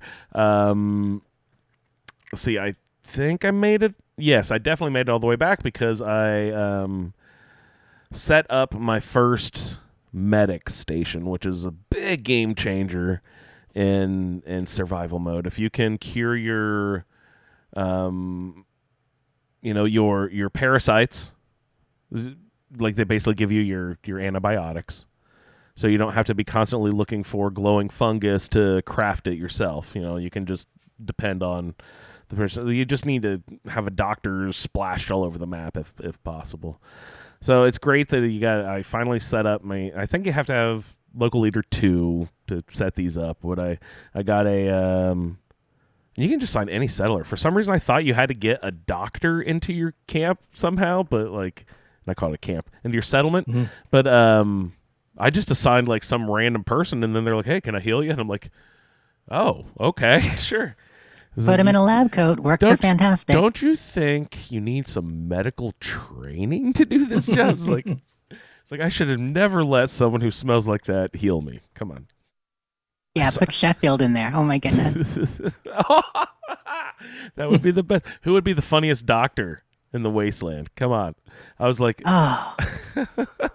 Oh God, Marcy, her bedside manner would kill you. She'd kill herself, and then you'd kill yourself. Oh, good Lord. Mama Murphy. She'd be like, I'm your hookup, darling. You need some Kim? Can you give her stuff? You can't. You can't access her inventory, can you? You can't dress her up, can you? I don't know if I've ever tried. I mean, I think so. You might remember, Really? like 2 playthroughs ago, I did a sexy Mama Murphy build. No way. Yeah, remember- I got a mod okay. that gave her all That's like a bunch of makeup, and she was all like glamorized. Someone told me she looked like a lot lizard. I'm like, that. Come on, this is Mama Murphy you're talking about here. She's a sweetheart. Hold your tongue. That's But a yeah, mama. she was styling. I think I broke her because I put her chair inside that little gymnasium thing, and that was 10 levels ago at this point. Like there's no going back to correcting this.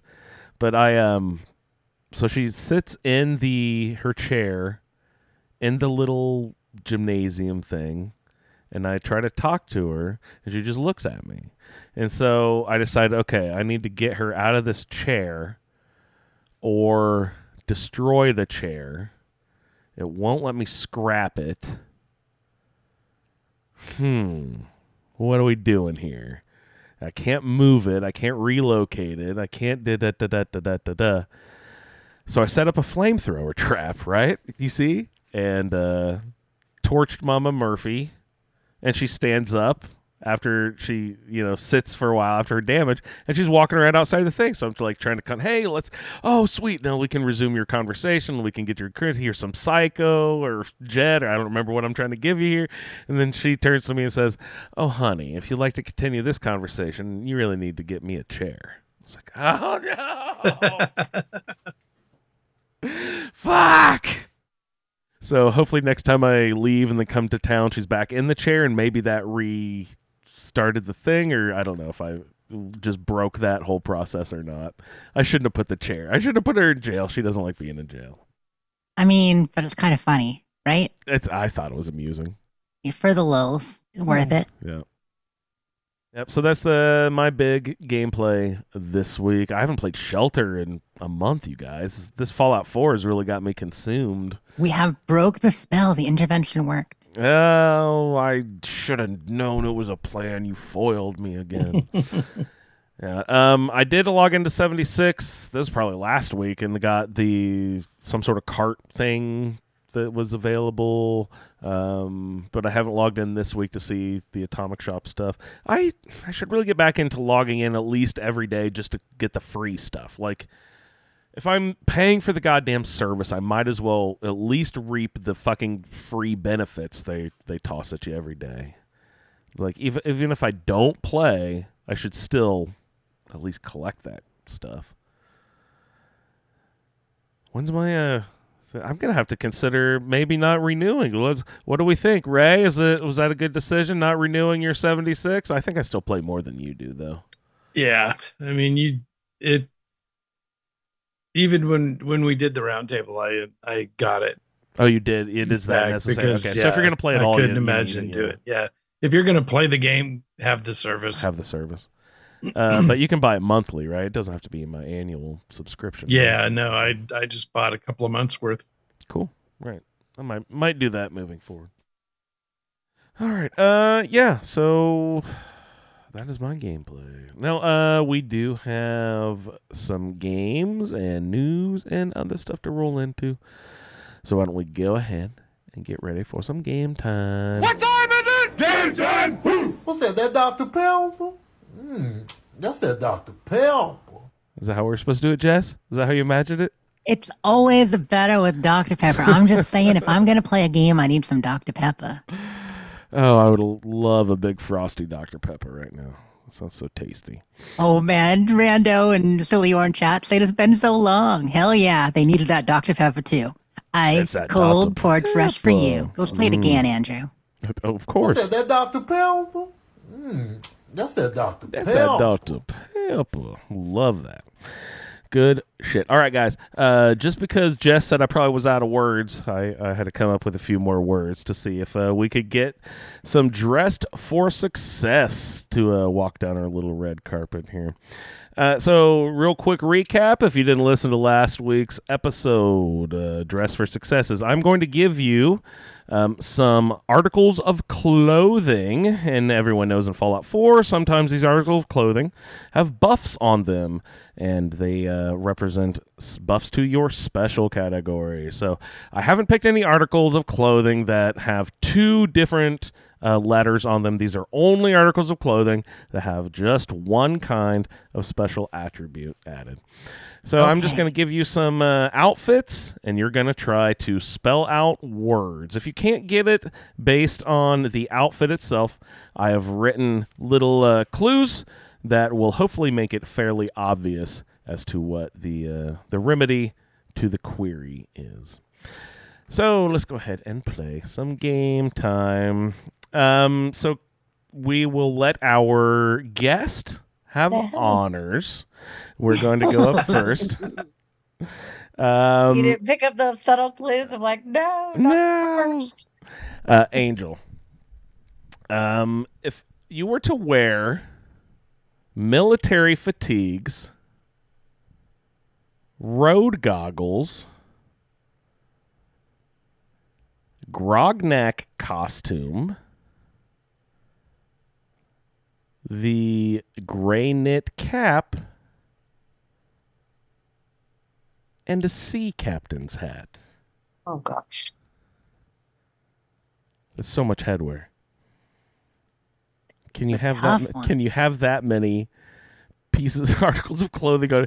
She's naked, but just has a Stack of hats. stack of hats. Okay. Let's see. Military And fatigues. Military fatigues. Road goggles. Grognak costume. Gray knit cap. And sea captain's hat. I'm going to need a clue. It's a hint or long something. one. Angel flies so much, she likes to be super comfy in her military fatigues with road goggles, a grognak costume, gray knit cap, and a sea captain's hat. But she hates the window in the middle, so she always buys a seat on the... Sorry, you broke up a little bit there? Oh, aisle? On the aisle, right. That is A-I-S-L-E. Aisle. Very good, Angel. Good job. All right. Ray.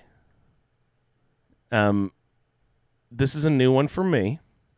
I had to look this one up because when I was looking up articles of clothing, I'd never heard of this one before. The Dapper Gent hat. Do you know this article? What is that? What quest is that from? I do not know that item. Is it one of those weird items that like an NPC is wearing that you actually don't have access to, that they name in the game files and stuff like that, but you can't actually see it? You know what I mean? I think it's in Far Harbor. Oh, it's an actual thing you can get? Cool. Okay. So anyway, the Dapper, he obviously doesn't know what the buff is if we've never heard of it. The Dapper Gent hat, the Institute jumper, eyeglasses, the Postman hat, and Wild Man rags. The Dapper Gent hat, the Institute jumper, eyeglasses, the Postman hat, and the Wild Man rags. You have any clue there, Ray?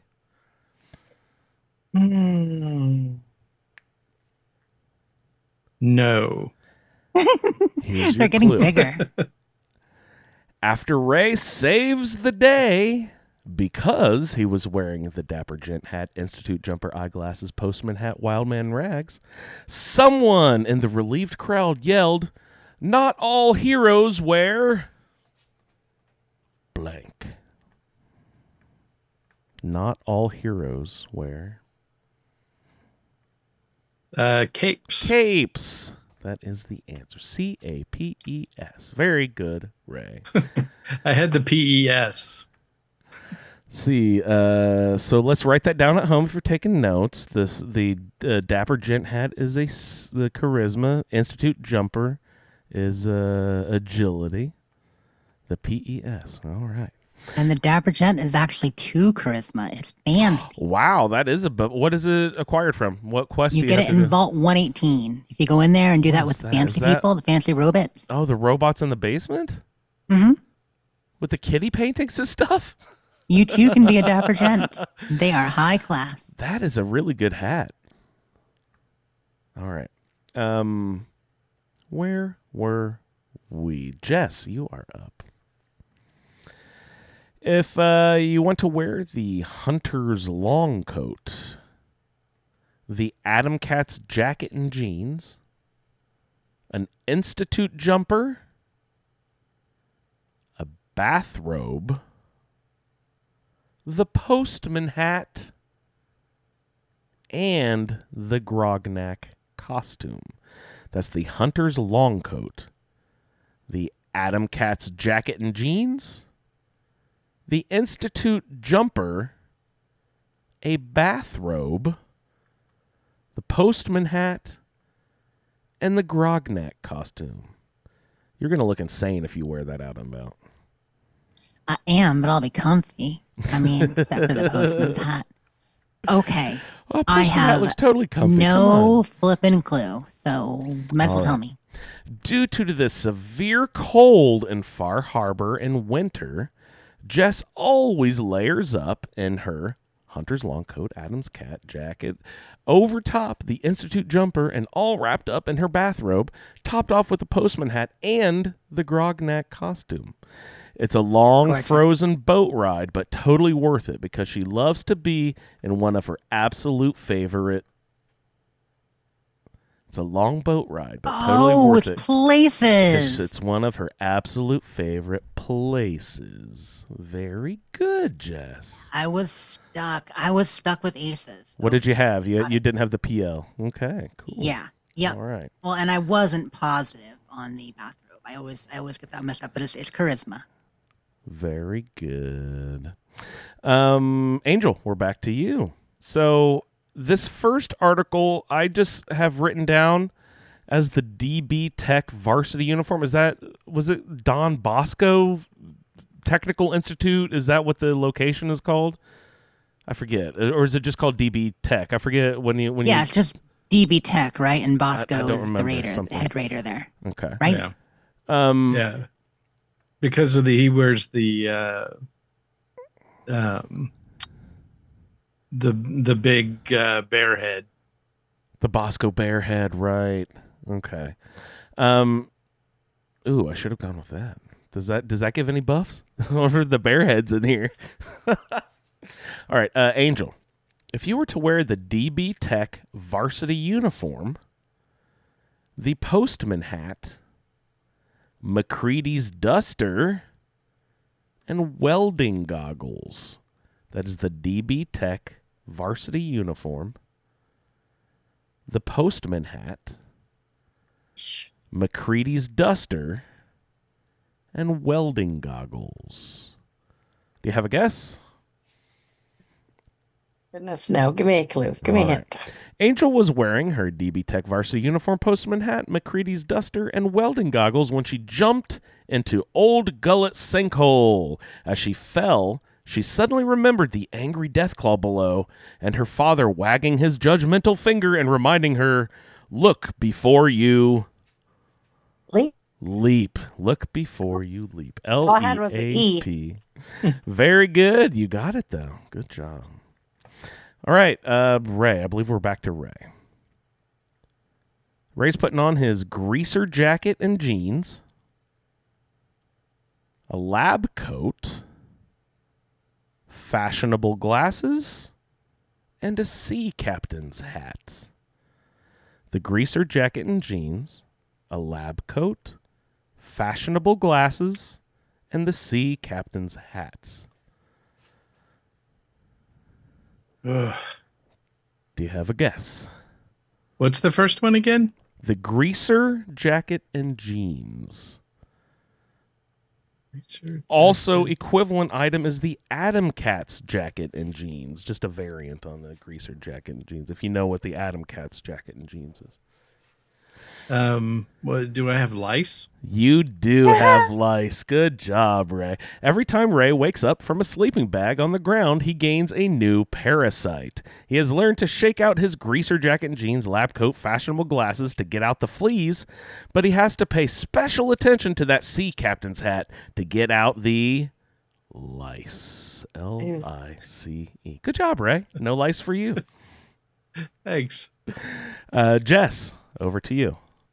Sorry, you do have lice, Jess. I guess I can't go to school then. Dang. Oh, dang. Well, actually, you know what? That's been a big funding thing recently. They've taken out stuff like that. So whatever. Let's just let lice run rampant. Oh, no. Yeah. Um, As a teacher, life is Oh, like a nightmare. it is. They've Yeah, taken out I checks. can imagine. Yeah. So fearful. It's all started. I don't want to go off on it. Never mind. Sorry. So we are Jess. We're on to you. What are we gonna do here when you hop into your Institute jumper, your gray knit cap, and Child of Adam rags? Institute jumper, gray knit cap, Child of Adam rags. I'm going to drink myself some ale. You are. When it gets Big ol' chilly, pint. Jess dons her Institute jumper, gray knit cap, Child of Adam rags before heading down to the third rail for the Good Neighbor Beer Trio, where, as every good Wastelander knows, is a Pilsner, a lager, and an ale. Very good, Jess. Beautiful. All right. We're on Angel? One more round? Yes, one last round here. Nice. Angel, yes, this is you.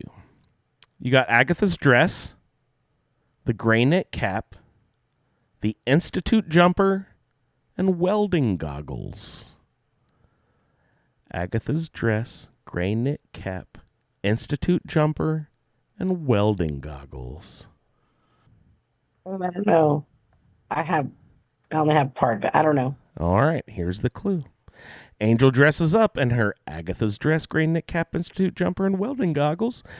When attending the opera, she always loves the standing ovation where the crowd will get up and Lap. clap. C-L-A-P. I had the lap part, but I didn't know what Agatha's dress was. And there was much Good. rejoicing. Yay! Much rejoicing. Okay, Plus 3 charisma. that's a great one. Yeah. That's amazing. But I mean, you do have to do a lot of work to get that violin, so it's worth it. That's Or do you just kill her to get it? You have to. Do you get Can you it? kill if her you- and steal it? I don't think so. You get it when you return the violin, right? No, this is the when you super mutant atop the tower, or Trinity Tower, yeah. right? Yeah, Strong's Quest. Oh, wrong, Agatha. My mistake. Yeah, if you Rex Friedman. Yeah, Rex Yeah. Friedman. Rex Goodman. So Friedman. if you're a female character, he gives you Agatha's dress, and if you're a male character, then he gives you somebody's suit. Yep. Okay, I've Rex's definitely suit, the got it. suit Maybe off it's his Rex's back. suit. Yeah. Is it his own suit? That'd be hilarious. Rex Goodman. If he just Rex gave Goodman. you his Goodman. suit. Yeah. All right. I was thinking of Lex Friedman. Right. The podcaster / AI investigator. AI investigator. Well, AI researcher, really. He works at MIT. Oh, I but thought you meant he was like a private eye. he works at CIT. He may But be the he progenitor lives of inside of sins. a- He may be the one to start it, y'all. Possible. Yeah, he did have a good interview with Todd Howard. I loved his interview with Todd Howard. You know, that was a really good one. God, you guys watch everything. I wish I was. Well, I just can't. Todd's I in just it. can't do. Well, it's Todd. Ray, we're on to you, sir. Last question here for you. If you're gonna put on your Grognak costume, Maxon's battle coat, the gray knit Ooh. cap, the lab coat, fashionable glasses, and a postman hat. Grognak costume, Maxon's battle coat, the gray knit cap, the lab coat, fashionable glasses, and a postman's hat. You might be overdressed, Ray. You're way too hot for the environment. So who's that? Granite Cap. Why can't I remember that one? We had it Gray like 30 knit times. cap. That's I my need to go-to look. for that category. The clue. Ray is hard at work down in the laboratory combining animal DNA, trying to get a mutant and those genes to blank. What are you doing to those genes? Combining animal DNA. Splice? Splice. Very good. Grognak costume and all that. Ray's getting down in the laboratory trying to splice some DNA. SPLICE. Very good, Ray. All right. Jess, you have the honors of being last, I guess. So what's the opposite of honors? When you don't have honors. I suppose you have the dishonor. I don't know. No, not penultimate. The ignobility. There you go. That sounds good. You're wearing the silver shroud hat. Of course I am. Military fatigues. Okay. The gray knit cap. That's my go-to. The bottle and cappy jacket and jeans. I love that one, but I always forget what it is. Okay. So you've got the silver shroud hat, military fatigues, gray knit cap, and the bottle and cappy jacket and jeans. Is that it? Those ones? That's it. Those four articles of clothing. Silver shroud hat, military fatigues, gray knit cap, and bottle and cappy jacket and jeans. I'm going to have to resort to a clue. Jess removes her silver shroud hat. Oh. Her military fatigues. Oh the my. gray knit cap. Ooh. And her bottle and cappy jacket and jeans when she needs to get some sun because her fair Irish skin is so darn. Hell. Yay. I had Pisla. I had like PSLA. I'm like, this is not right. But pale? Yeah, Pale, that's what I am. Very good. Every ale I have is a ginger ale. Just saying. All right. Thank you very much, everyone, for playing this edition of Dressed for Success. What time is it? Game time! All right. Looks like we've got a nice little docket of news bits to get into this week. Juicy can of bits this week. Jessica, to the office, please. Jessica, to the office. Your iguana bits are ready. Please come pick them up. Well, I'm so glad they're ready because I'm ready to talk about them. Thanks, Jess. So, coming into the iguana bits, we've got 6 bullet points with a couple of sub-bullet points because, we are organized here at Iguana Bits News. So organized. Iguana Bits News. The first two bullet points were added by Andrew. So, let's get into this. Andrew. Where the fuck is this coming from? Remakester talk. Okay. So just all over the place for some reason this week, and I assumed it had something to do with the announcements, but I decided not to watch a bunch of the stuff and to just come to the show sort of, without any knowledge of what's happening or the announcements, so I could listen to Jess's take on the news and like all of the announcements from this new stuff.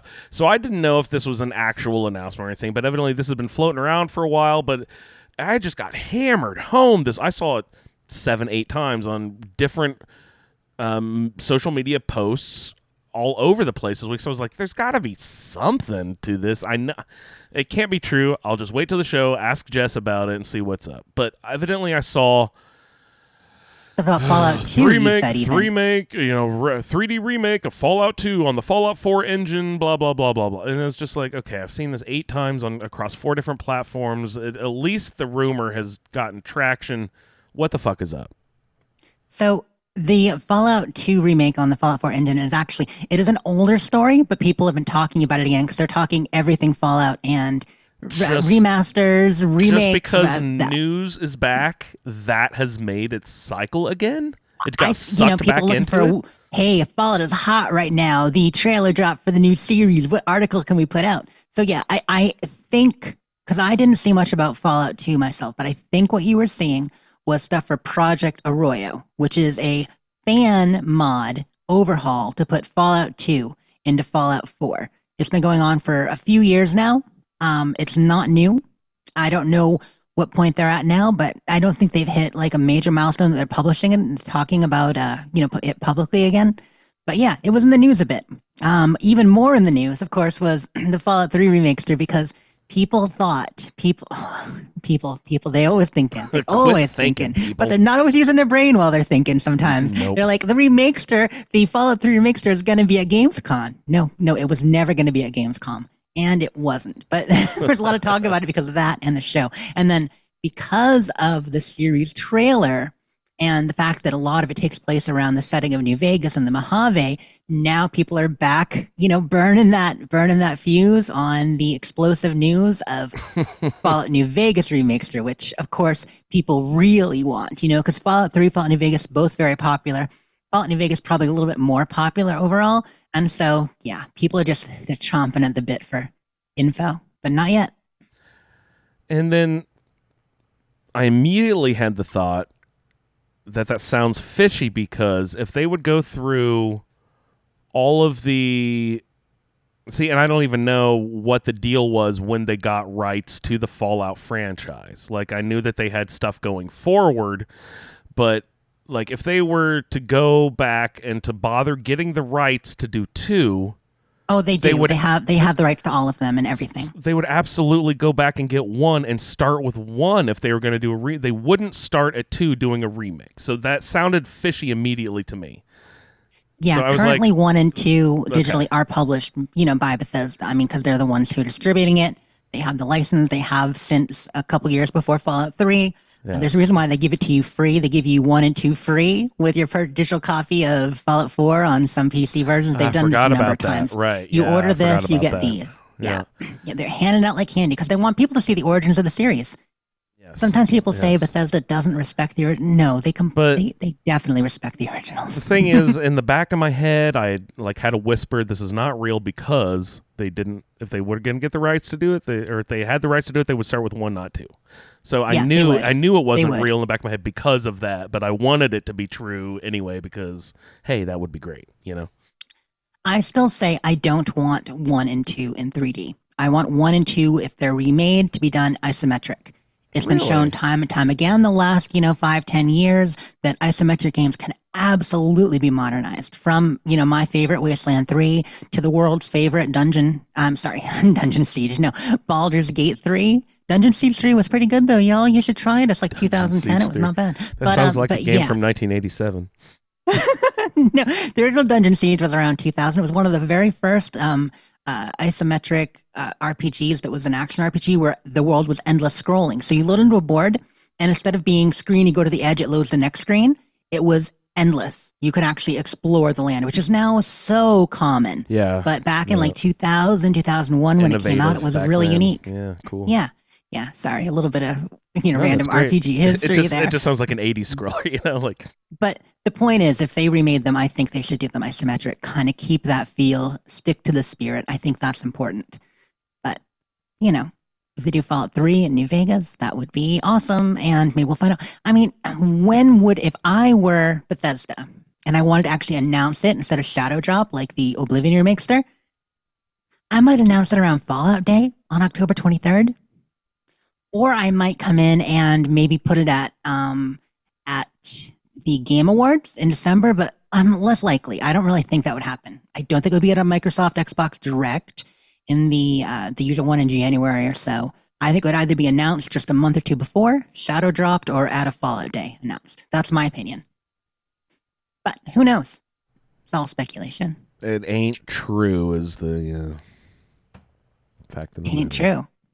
But you know what is true? You know what is true, Andrew? Fallout 4 on Switch 2. No, people God be damn it. shrimping. You put this story on here too. I just saw earlier in the week there was a recall on some shrimp, and my wife loves frozen shrimp, so I was just like, just look into it and see what the thing is. And I was like, wait a second.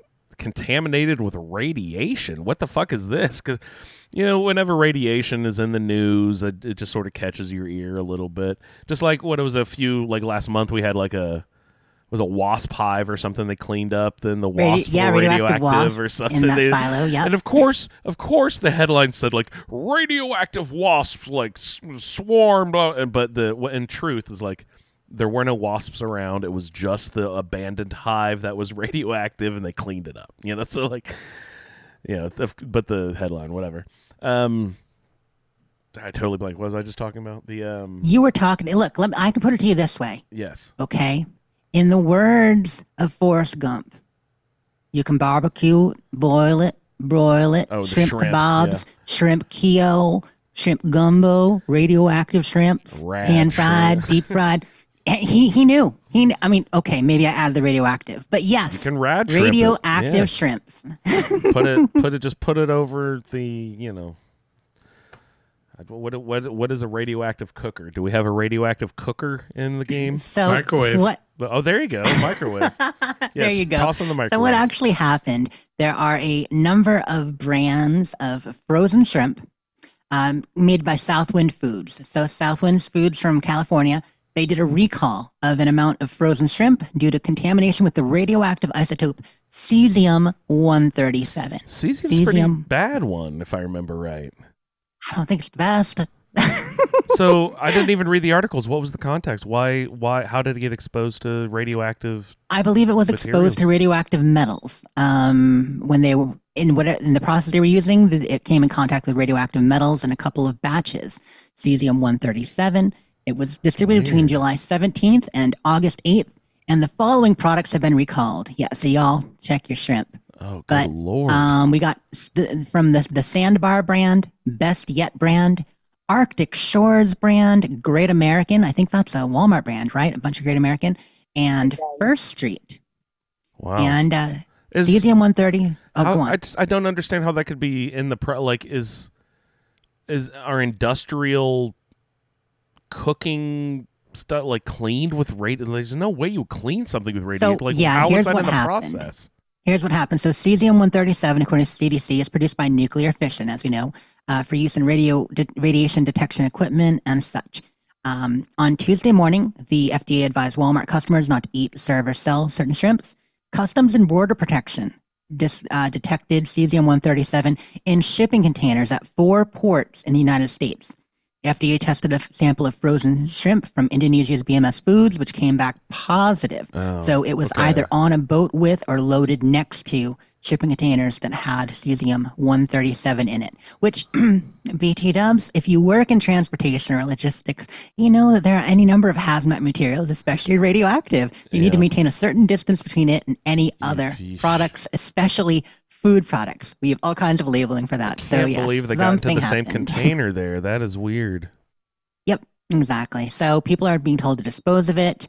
And the Indonesian food company who sent the shrimp originally. So even though it came from Southwind Foods, apparently it didn't originate there, I guess. I didn't realize that.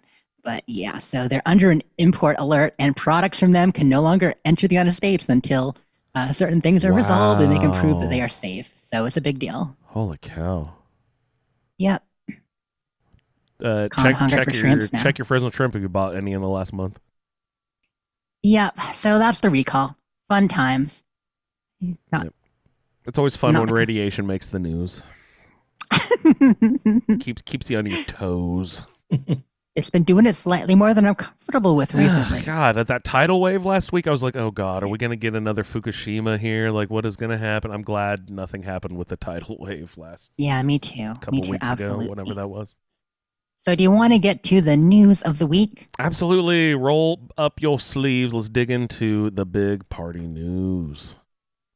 The Fallout 2 trailer season, or not Fallout 2 News trailer. of the week. News. I don't have my epic voice on my current soundboard. Darn it! I want to do epic. Anyway, news of the week, y'all. So, Fallout Season 2 trailer came out at Gamescom opening night live, and it was glorious. I hope you all, if you didn't watch the presentation, which was actually really fun, they had Jonah. Jonah came out, obviously the showrunner, Geneva Robinson Dworet, who's the main writer, along with her writing partner.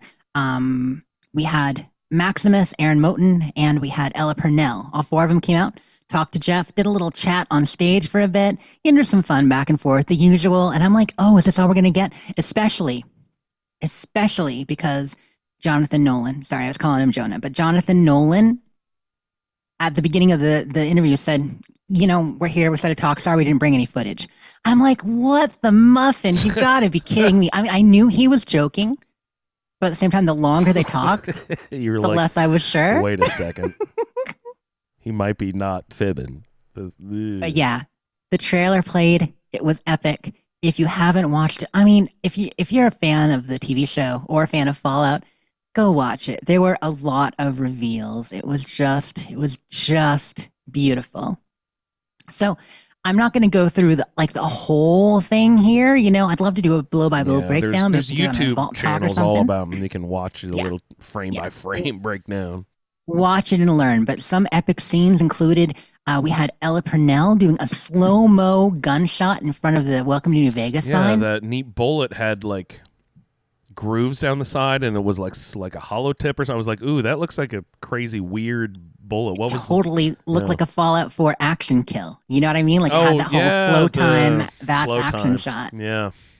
Beautiful. And she's so determined. And also keep in mind, she wouldn't use a real gun for most of the first series. And now here she is, like, stepping it up. Little killer. Mm-hmm.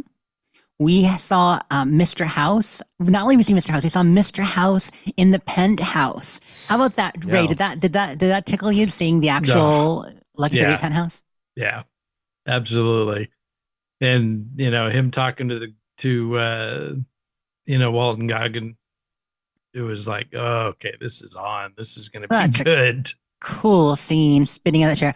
Oh, by the way, Rob, the Fallout community manager from the UK, posted a GIF that said the house always spins, and it was a zoom in while Mr. House spins in that chair. Just really clever. Always good wordplay. spins. But Mr. House might look a little different. So he is, yes, probably a year or two older than last episode during the big meeting, maybe 3. We don't know exactly the timeline in the past. We're talking in the past right now, from that big meeting at Vault Tech to the current. But he is played by a new actor. Yeah, the actor I just looked up because I was like, that voice is so familiar. And it wasn't who I thought it was, but I do recognize the actor. Who I don't know who was it in the first season that they changed it from. I'm afraid I don't remember his name in the first season, but it's Justin Theroux currently. Yeah, Justin Theroux's a pretty popular actor, right? I know him because he did like a bit.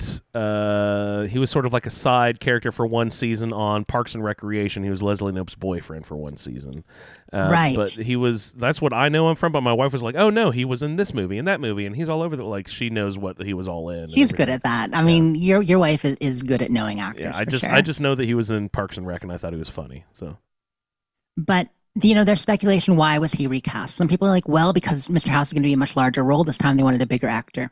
That may be the case, but I wouldn't assume. You know what I mean? Let's not disparage the original actor, because he had a good voice, he had a great look, like he was a handsome Mr. House. And why wouldn't they assume that they were going to have a season 2? Why would they cast for season 1 and recast Well, and that's for season what I was going to say, was that he may have been schedule conflict. Like, we don't know. It could have just simply been a schedule conflict with the fast film or something like that. That's totally possible. He may have declined. He may not have wanted to do this sort of thing. It could be a number of things. So, but Justin Theroux looks great, and they may have decided they wanted someone more mature too, who had a little bit more. A little bit older, a little more gravitas that way. But yeah, the scene in the penthouse, like we were saying, Ray, where you're coming over the edge and, you see the screens, but it's not Mr. House or Yes Man on the screen now. This is like the original. But behind that window with the curtains, which looks so perfect, you can see the Tops Casino. You can see Gomorrah. You can see the lights of Vegas stretching into... My favorite thing was just seeing the I don't remember what are your security robots that roll around called? What are those? The Securitrons. So we did see some Securitrons. I like that was my face. Victor. Yeah, that was my favorite part. I was like, that dude. That's the one where I actually yelled out loud. I definitely squealed or squeed, as the kids say. That was really fun to see that. Yeah, and it looks absolutely perfect. It's amazing how they're nailing. And they had a model things. of Yes Man at the show. Mm-hmm. Oh, that was so good. Right at Gamescom, there is a big old Yes Man at the booth, at the Fallout booth in Gamescom. Wait, I thought it was a computer. So when we see Victor, he's in a room, and it looks like there might be a ghoul or somebody in the background. So this is probably modern, as in, post-Great War times. Victor is still around, if a bit dinged up. What's interesting is there's another scene where I saw what looked like a Victor actually crumpled on the ground. I think it was in one of the promo posters they put out. Yeah, but that might be, how Securitrons can upload their programs to other Securitrons. So Yes. it may be that was an old Victor, and Victor's been, moved. Yeah. So beyond that, one thing we know that's going to happen that we saw too was one of the big questions was Cooper and his daughter. Like, what happened with them? How did what a they get great to question. safety and all that? So we're going to see more of that for sure, because they did show him running with her past one of the old Vault-Tec billboards there in a moment that kind of says he's going to try to get her to Vault. Like, that's what we're assuming, but we'll see when we get there. Some great scenes with the Brotherhood of Steel. We saw 4 Prydwins. Not 1, not 2, not 3, 4. Obviously, they're not all the Prydwen. They're airships. But that was a real surprise, because the Prydwen took a good, 3 years to build in the timeline. And in some cases, it might have, been destroyed. And of course, they could rebuild it, and it did show up last season. Now, they never said it was the Prydwen. They actually called it the Caswanon outside of the show. In the show, they never called it anything. But it said Prydwen on it still. Like, you could see that there. So, Yeah. so It's a recycled we're not Prydwen. sure. The Prydwen crashed, and they rebuilt it, and now it's called what? What'd you say? What was the name? Castamon? The Caswanon. It's a clever play on words. Caswanon is a different Welsh name for Arthur's, the vessel, Prydwen. They're both relating to the same vessel in different regions. Oh, okay. So I have no idea about what the word Prydwen means, actually. If now that we get to, I'm sure that you've explained it back. And so it's some Welsh term? I'd have to look it up specifically, but I believe the Prydwen was King Arthur's ship or something. Oh, nice. I'm looking it up now so I That's can fun. tell you and not be. No, not we be a dummy. we don't need to interrupt. It's just Okay, we don't need to know that, but it's cool. yeah, it's fun. Yeah. So they're being self-referential. Cool. Yeah, okay, so no, Prydwen is a ship in Arthurian legend. It plays a part in a poem, Prydwen and Noon. So a number of Arthurian legend poems. And yeah, it is Arthur's ship. Okay, I was right. Good. Okay. You said Welsh. Is that whole story Welsh? I thought it was English. No, it's English, Okay. but it involves both. And Wales is separate from England, but Yeah. it's right there. But it's not really. Oh, I wouldn't say that. Welsh people don't hate me. Andrew said it, not me. But I was doing it in I my have friends in mocking Wales. and pretending to be her voice, so blame her, everyone. Yeah. No, they have so many extra consonants they could spare a few to throw at us, so be careful. Ray was talking about that person pronouncing the train station or something video last week. But so 17 that all consonants in a row. looks awesome. The speculation is there may be a Brotherhood civil war, or it could be one of the airships was hijacked. Keep in mind the airships came from the East Coast, so we know that the Brotherhood is still established on the East Coast and grew in power for sure. Wait. We could tell is that canon? I thought the Yeah. Prydwen came from Wet. No, they built it on the East Coast in the Did capital they? Really? wasteland. Okay. Yeah. And that's where Maxon set up, he grew the Brotherhood there. They brought the Outcasts back in. People are saying, oh, the Outcasts are fighting. No, the Outcasts became part of the current Brotherhood. And when Arthur So took they over never and really they grew arrived. and all They good. were already there. So I always got the Well, impression they did that arrive. the They Prydwen, traveled from 3 arrived. states away. Because they're arriving from next door. I thought they were making some huge trek from the West Coast, or they're just from If New you don't York or think something. DC right? to Boston is a pretty big trip when you don't have many vehicles, Hey, yeah, and that was if you've plenty ever fun. driven on 95, you would know that you're risking your life just getting on the damn thing. Them bridges, the tolls, they're killer for Oh, sure. shit, the bridge So- in Philadelphia, the one in Baltimore, they've had all sorts of bridge accidents. Don't get on a damn bridge. Anyhow, there are probably multiple that came from the East Coast, but keep in mind the Midwest Brotherhood also had airships. So assuming they incorporated some of that, Interesting. they may have brought that together. So there are a couple things that could happen. We don't know, but it's very cool. Cool. And then finally, we got a reveal of both a Rad Scorpion and a Deathclaw. Ooh, capitalism. Pretty awesome stuff. Yeah, the Deathclaw, you hear the little low growl. It passed over its eye. Did not give you the full shot by any means, but it looked very like scales around the eye, very sort of, I don't know, either Smaug type or Jurassic Yeah, Park something. I don't know. It looked cool from I what we could definitely see. got I definitely got big Smaug energy from it. In fact, imagine if Benedict Cumberbatch voiced the Deathclaw. I wouldn't put it past him. Angel, did anything jump out to you about the trailer?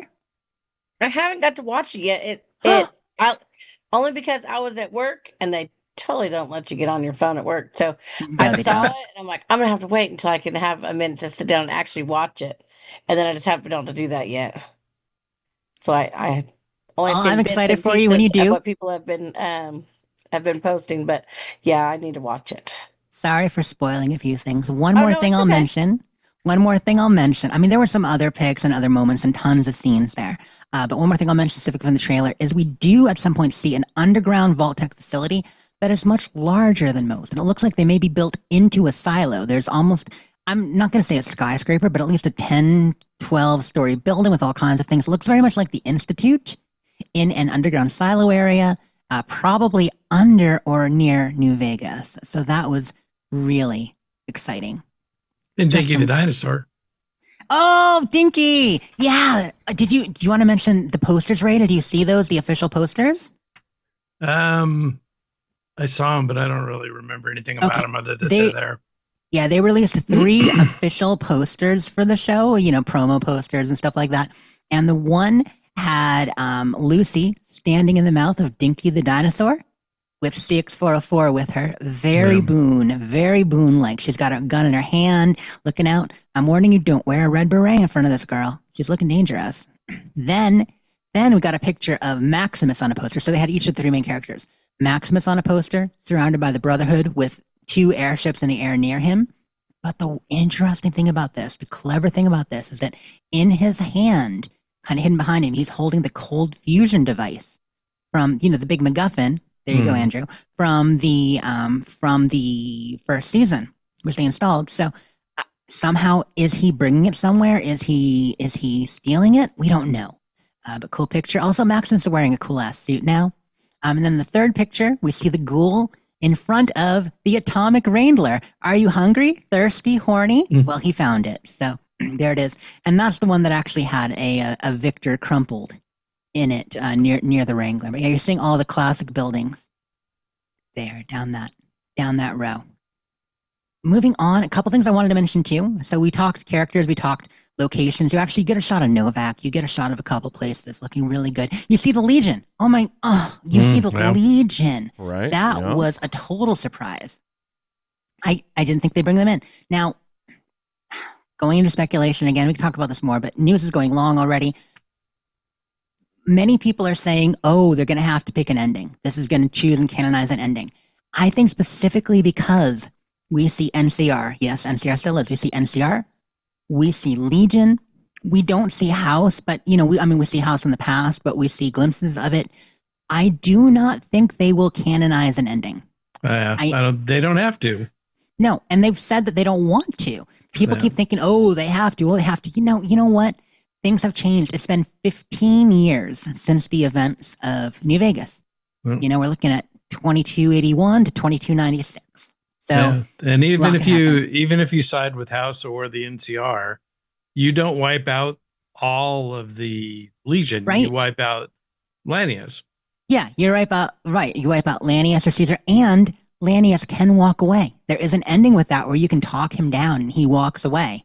Yeah. Even if you fight the Legion. So they can exist, and you just take them out in that area. But the Legion owns an area as large as the NCR, if not more. They're just more spread out, because they're tribal based. So you've got that, you've got NCR. Like, no matter who won, all these factions could exist. And the fact we're seeing them, I think they're going to say, but we don't know what happened to New Vegas, the strip itself, since it does look like something has happened to the main strip and it's fallen apart. But again, that doesn't canonize an ending. Mr. House could have won, and then something took over, and maybe they'll hint at it, maybe they won't. So I just wanted to say that.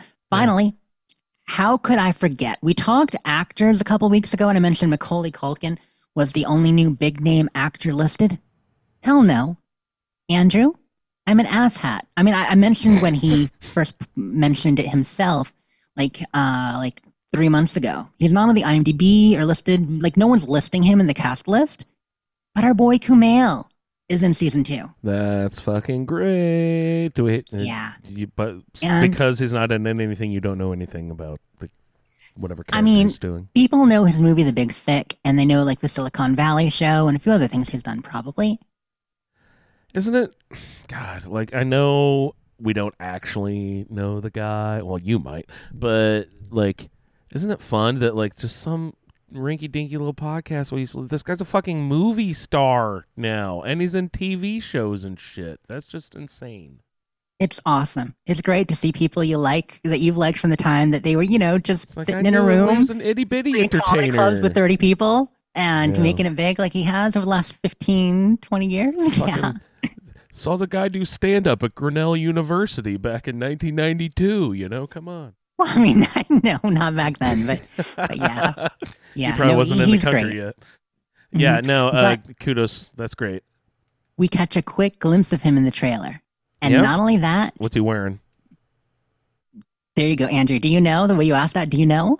No. I was curious He's because wearing I'm Maxon's trying to his Maxon's battle muffin coat. fluffin' The coat. battle coat? Wearing Maxon's battle coat. He's not Maxon, is he?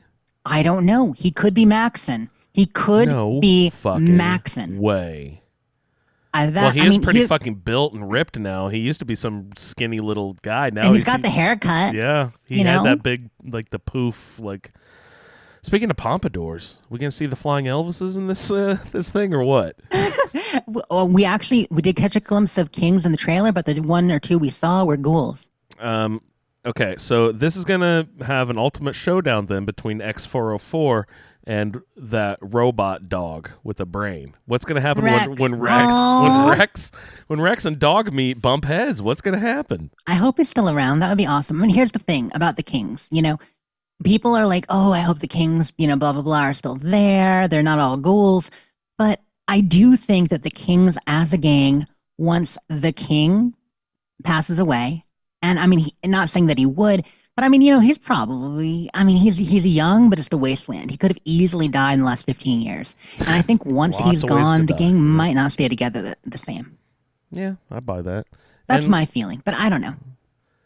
I don't know. excited for the but- scene. You know how they put cricket in that bridge scene from Yeah, season 1? I'm excited for whatever scene they're going to do to have. What are those, like, drug addict people right in the town outside called? The Fiends. The Fiends, yeah. I'm so excited for whatever they're going to do with the Fiends because I remember those characters being really funny. Didn't Yeah. didn't they name check them first season?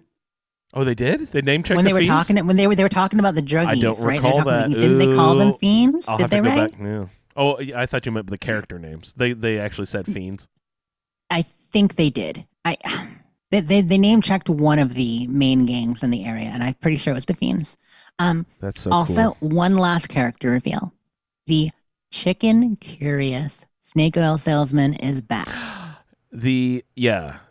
I should have never trusted a doctor who smells like that. That guy is back, right? Mm-hmm. That's awesome. I didn't know if he would be. I was worried because he was, a side character, but Yeah. everybody loved him. So even if they didn't intend it originally, I think they realized that. He's back. We saw him. And the most hilarious thing is several major news outlets said, oh, look, first look at Macaulay Culkin in the show. He's such a scruffy little nerf herder that they thought it was him. Did we see Thaddeus at all? Nope, Was he- no Uh-oh, Thad. shit. They're saving Did his that for the foot- big Did reveal. his foot die? Did he? Is he a ghoul? His foot Is he a fall super off? mutant? Is he something else? We don't know. Yeah, I don't think they could show him because They don't want to reveal They what don't want happened us to to him. know. Yeah. Yeah, but we know that he's playing some kind of scientist character. And we haven't Macaulay actually Culkin, so. seen a super mutant yet or anything. God, Don't know what if did we we will see either. season 1? We just saw a Gulper. Is that it? We saw gulpers, ghouls, Yaogwai, humans, Yaogwai, right? Yaogwai. and then I different, cannot different believe. human I cannot factions. believe. Oh, the rad roaches? Huge amount of monsters in the game, and they've barely scratched the surface of all the reveals they could have. That's amazing. Yep. And they said they want to take it. They want to take it slow. You know what I mean? Not to overwhelm new people with too many things at once, because I mean that can turn off the viewer who doesn't know Fallout. Yeah. If everything's jargon, All those words they monsters- don't know, yeah, and weird exactly. creatures, they're like, what am I watching? Yeah. My mom's going to be so excited, you guys. Did I tell you that she watched it and really liked Yeah, she liked it. their first couple episodes? She's like, ew, what is this? But by the end, she was like, ooh, let's get the next episode on. Let's go. My mom couldn't do it, but hopefully I'll get her into it. But yeah, it's too much for her. So you got to get her past the gross out in the first few episodes, and then they're all good. Ooh, Randa was asking for geckos. Yeah, that would be pretty cool. I just want to save you 15% on car insurance. That's amazing. Okay, so let's move on to the trailer list. Anyone else has anything on the trailer or the new series? Yes, I have lots and lots and lots of thoughts on the trailer. Okay. My first thought is that I know everything. I know everything. I know everything. I know everything. I listened to that voice like 12,000 times because it sounded exactly like a familiar voice to me. So I'm like, there's no way they actually did what I think they're doing here. I know everything. Okay, and I didn't look it up at first, and I was like, okay, so who's that sound like? That sounds like some. Oh, and I was like, holy shit, is that the same actor as Father? I know everything. This sounds exactly like goddamn Father to me. And I looked it up, and it's not Father, of course. But then I was like, who's the character? What is that? Oh, that's the Mr. House guy, and that's when I looked up, oh, that's the guy from Parks and Recreation and all that. But it fooled me at first when because I heard it.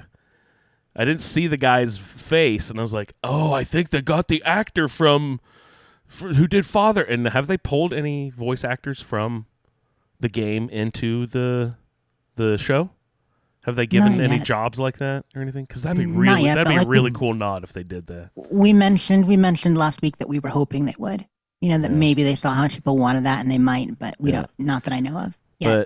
But just that is awesome, and that guy it reminded me so much of your favorite Game of Thrones line, Jess. That's what I do. I drink and I know things. That is my favorite Game of Thrones line. That's what I do. I drink and I know things. And so I was just like, wow, those so have like. I know everything. I was just like, oh my god, it's like Mr. House and Tyrion Lannister. That's what I do. I drink and I know everything. That's what I do. I drink and I know everything. Come on. That's what I do. I drink and I know everything. Doesn't that flow so well? They're the same person. Flows so well you can almost can't even tell the difference. It's the same universe guy. Wow. Blown my mind. Away. Let's see. Also, I thought this was really cool. The spin around thing that you're talking about, but when the ghoul. Oh, what a great question. When the lady's like, now who do you want to rescue? Is it someone you love or someone you want to hurt? So what did she say? I don't remember what the line was. And that was so good. And he's like, oh, what a great question. What a great question. Like, I just like his sort of. That was asked to Ella when they talked about looking for her father. I'm looking for a person. Ooh, lots of people are looking for someone. Is it someone that you love or someone that you, want revenge for? I forget exactly what she said. But yeah, really cool line. I loved that. And at the very end, I thought it was hilarious. The Deathclaw part. When she hears it over her shoulder, whatever, she's like, I defer to you about what to do in this situation. I thought that was just a great line. I defer to you about what to do in this situation. And I don't know if it actually was the Deathclaw thing or if she said it that was in front of the Deathclaw thing, but I was like, oh, that's so funny. I defer to you about what to do in this situation. She talks so fast and she's so nervous, but she's so like polite at the same time, It's just a really funny phrase. So that's what I pulled out of the thing. I really love his presentation of the character of the ghoul. It's just it's way over the top, but it's deserving of that treatment. You know what I mean? Oh, what a great question. Ooh, what a great question. He's so great as Cooper and the ghoul. Like, it's awesome. People are excited. Oh, and sorry, go ahead. Operation Ghoulsea is back in full effect, by the way. I'm already seeing hashtag Ghoulsea, a new fanfic being written. Because of a couple of pictures of them close to each other, like that one in the desert where like he's kind of looking at her, leaning in. Like, no, she would never. No. But People like to ship them. Also, a very cool shot was when, sorry, you just said his name, the ghoul. As Cooper Howard. as a human, Cooper. When he was running down the street, everyone's looking. He looks up and sees a Vault-Tec billboard, like for your safety, and so he gives it like this really weird side eye look or something. Like that was really a really cool shot too. So there's just a few points into this stand. Of course, there's like the big points, but there's little things that I was noticing. And I'm sure if glad you go to clipped some of those lines.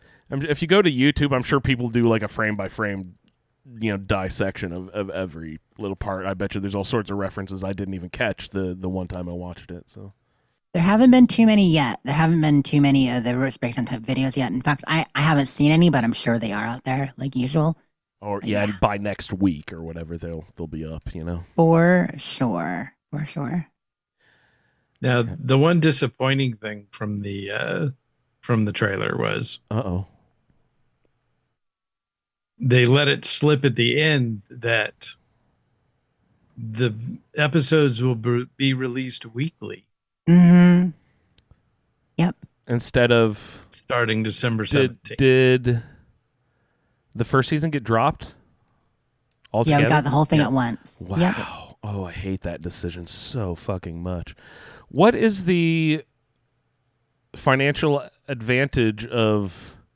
Can you add more commercial time? Like, why every week? Definitely. Does it just keeps people keeps it in the subscribed, too. zeitgeist for longer, I guess? Keeps Yeah, people subscribed for longer? Yeah.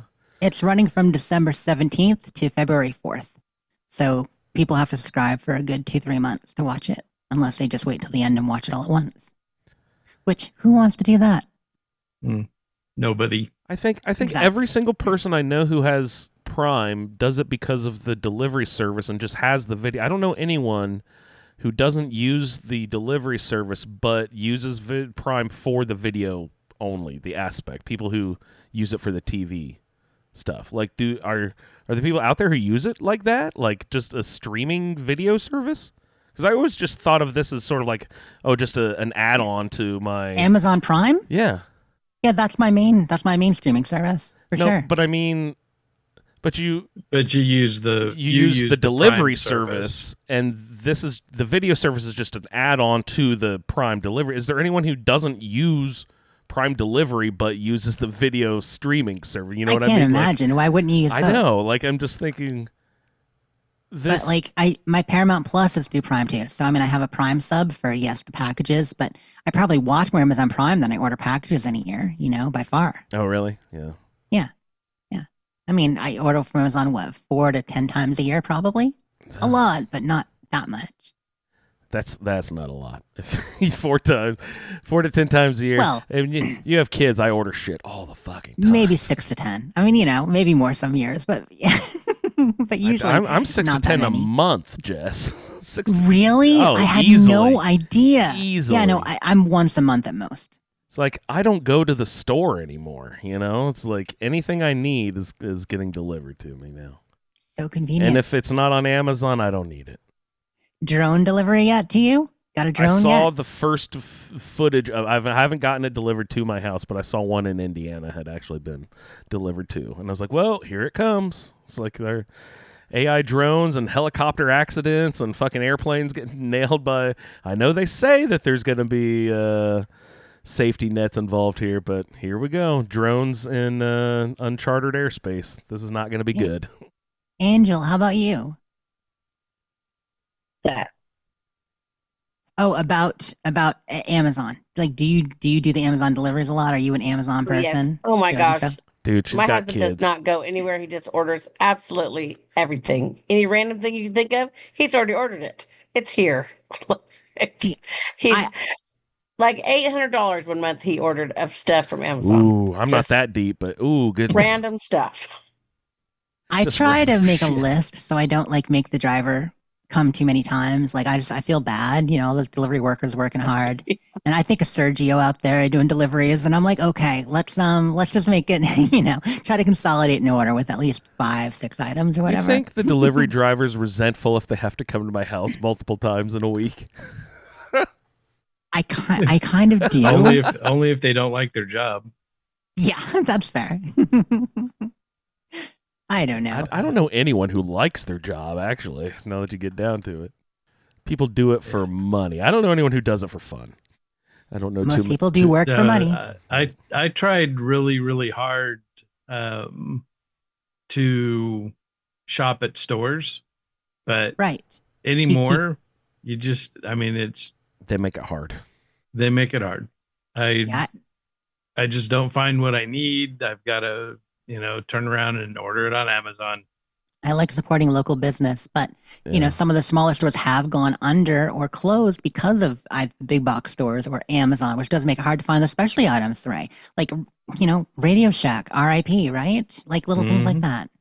I do miss Radio Shack, but as Spoon reminded us on their first album, don't buy the realistic.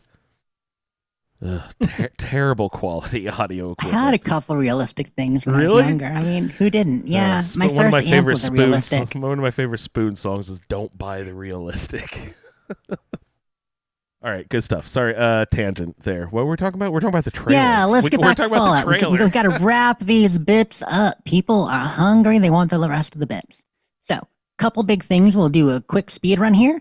The new season roadmap finally came out. I was talking about how until they told us about next season, they were keeping things under wrap. But yes, we have a real season calendar for September, October, and November, December, like all of them. So, amazing. We now know the season is starting September 2nd. I mean, we already kind of knew that, but now we know for sure. Hey, that's great. So the camp revamp is the big thing coming with September, with the next season. Yeah. And then they're going to be doing monthly camp contests now. They're getting back into that because of the new camp builds. They've set some big prizes. One assumes a lot of atoms. In September, we're looking at not only the update, but Invaders from Beyond. We're getting Zaytans. We didn't get Zaytans in the trailer, but we're getting Zaytans back in 76 from September 9th to September 23rd. Wow, 2 weeks there. Nice. Yep. And then in October, Mischief Night. I know a lot of us are saying, we'll believe it when we see it. Yeah, but right. Too many forks. October 7th to 21st, we're getting Mischief Night back, and I would say the majority of people playing 76 now have never seen Mischief Night. If you think about it, because that was 4 years ago at least. Year only, right? I think it was the second or third year we had Mischief Night. Yeah, I think it was second or third, but it's been a while. It's been a long, long time. So that's till 21st. And then after that, Sporched are back. We're getting this spooky Sporched. Mm-hmm. They're coming back, and there's going to be a Night at the Morgue mini-season. Oh. You're going to have to put on your Dracula cape. Probably, I don't know. Your Dracula cape and do challenges. So the usual. And then, of course, October 23rd is Fallout Day. Big stuff happening then. Bethesda's doing announcements. We have no idea what's happening there. And the community is doing a show around it. So, yeah. Good times. And that's all I hit right now. But the calendar's out. It's looking awesome. Excited for next update. Speaking of the update, there was a developer camp update preview video. John Rush popped on. It's just a 2-minute video. It's up on, of course, the Fallout website, fallout.bethesda.net, but also on their YouTube channel as, it's not called Camp Revamp. It might be Camp Revamp. Yeah, and it's just a little 2-minute video explaining some of the new perks. But long story short, new items, new build menu, new organization, looks beautiful, and it's going to be a lot of the custom world abilities where we can free place, we can intersect, we can merge a little bit, we can do all the good things in camp building. Nice. That'd be fun. I'm so psyched about that. Does as a camp building, aficionado, Jess, does it make it any less impressive? Is there any drawbacks to, opening up restrictions? Some would say yes. We call those people hipsters. No. They're like, I was building camps before it was easy. Like, I get that there is certainly a huge challenge, some of the techniques we've learned. But I also feel like it's a little bit gatekeepy to kind of keep this knowledge to ourselves. One of the reasons why I have been out there spreading tips and tricks and talking to people how to build these camps and do these tricks for years now. And, there are several others like Mr. Church and stuff like that who are totally willing to show what they do to build the cool stuff. But it takes a lot of work. Some of these tricks take a while. They're not easy and they're hard to remember. Let's be real. They're kind of hard to remember. People are like, wait, I got to attach this to this, do a blueprint here, put them near each other, save that, blueprint that, put it down, delete these two, move this over. Like, it can be tough learning how to do a lot of this stuff. And it's cool. I love it. But I think, I mean, I'm Scrapbox for all. And I'm also can't build tricks for all. So I'm excited for people to be able to build easier. But yeah, there are some people who are like, wait, you're making building too easy. But I am not one of those. I just think we're going to get cooler camps out of it. Now, I've said before, the worry is that some people who don't care so much are going to be out there just placing stuff in the air willy-nilly, forgetting they did it, walking away and doing an event. You know what I mean? I'll be like, you'll walk into somebody's camp and it'll be like just random floating walls and, garbage up in the air. And you'll be like, well, what happened? Like, it's not going to be, that could be a worry. But I think the majority of people won't. Yeah. Oh, my God. One of the coolest builds I saw about 3 years ago, someone did the Wizard of Oz tornado. Yeah, that sounds great. Yeah, it was really, really good. There was a house up top and all these things spinning. Was there a Brahmin in the air? No, because if you do that, which you can, the Brahmin spawns and falls to his death every time, over and over. It's horrifying. Have you guys ever done that? No, you probably haven't. But yeah, you can build a Brahmin trough in the air, and the poor Brahmin. I did it with whichever ally has the Mothman altar. I built it on the edge of a roof, and Ethan. He'll drop to his knees and fall, and every time and fall down and be unable to help, and then he stands up and then will repopulate back up top and falls down again. It's pretty funny. Daguerre did that in one of my camps in my usual spot on the cliff. Daguerre kept get off the bench and falling. Yeah, the chair. You put the chair on a cliff. Those are hilarious. I learned a new Fallout 4 building trick. Oh, really? What's that? Yeah. So if you have a foundation and you want to sink something in that isn't going to snap, you can put down a fire ring on any surface. Yep. A fire ring you can sink a concrete post into. Yep. So if you grab a wall with a concrete post, then you can bring it over and slide it into the campfire and lower the wall down if you wanted to make like a short wall or something like that. So you can use that fire pit to sink, because you can't sink a pillar into an existing foundation otherwise. And foundations you can't put below the ground line either, right? You can't sink those, so you'd have to use that fire pit. Okay. That's really clever, Ray, because the campfire counts as dirt. When you put a campfire down, that little ring inside of it counts as dirt. Can you plant crops in it? When they first, here's the thing. When they first brought it to 76, it also counted as dirt. And that was how we were stacking foundations and doing some tricks for the first year and a half of the game, because we could trick it to thinking this was dirt. But then they changed it in 76, but still that way in 4. Yeah. So can I plant some razor grain in it and make it look like the razor grain? Should be able to in 4, yeah. That's awesome. I'm going to try that. It's like plant pots. I think you can do that in some of the plant pots and stuff too. That'll be sweet. Which makes sense, but you can't in 76 again. So one more bit. This is a kind of juicy one. This is a fun one. So for those who have heard of Halloween Horror Nights, it's a Universal Studios regular thing. I don't know if I mentioned this on the bits a couple weeks ago when it was first announced. It was announced I think end of June. But Halloween Horror Nights is doing a Fallout experience this year. Okay. Yeah, that's from Universal, basically you said, right? Universal Studios in Orlando, and it's Halloween Horror Nights. It starts beginning of September through November 2nd.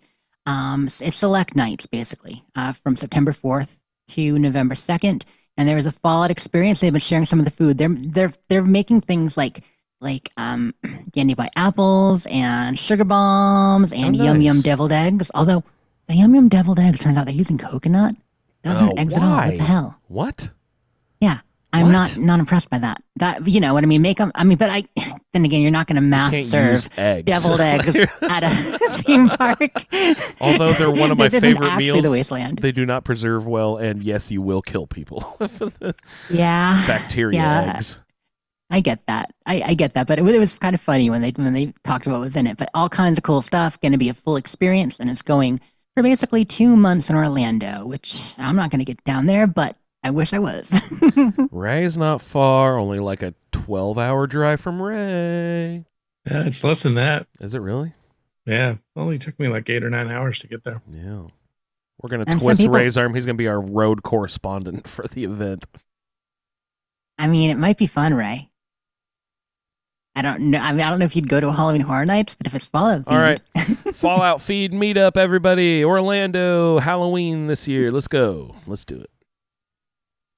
Be fun. That's awesome.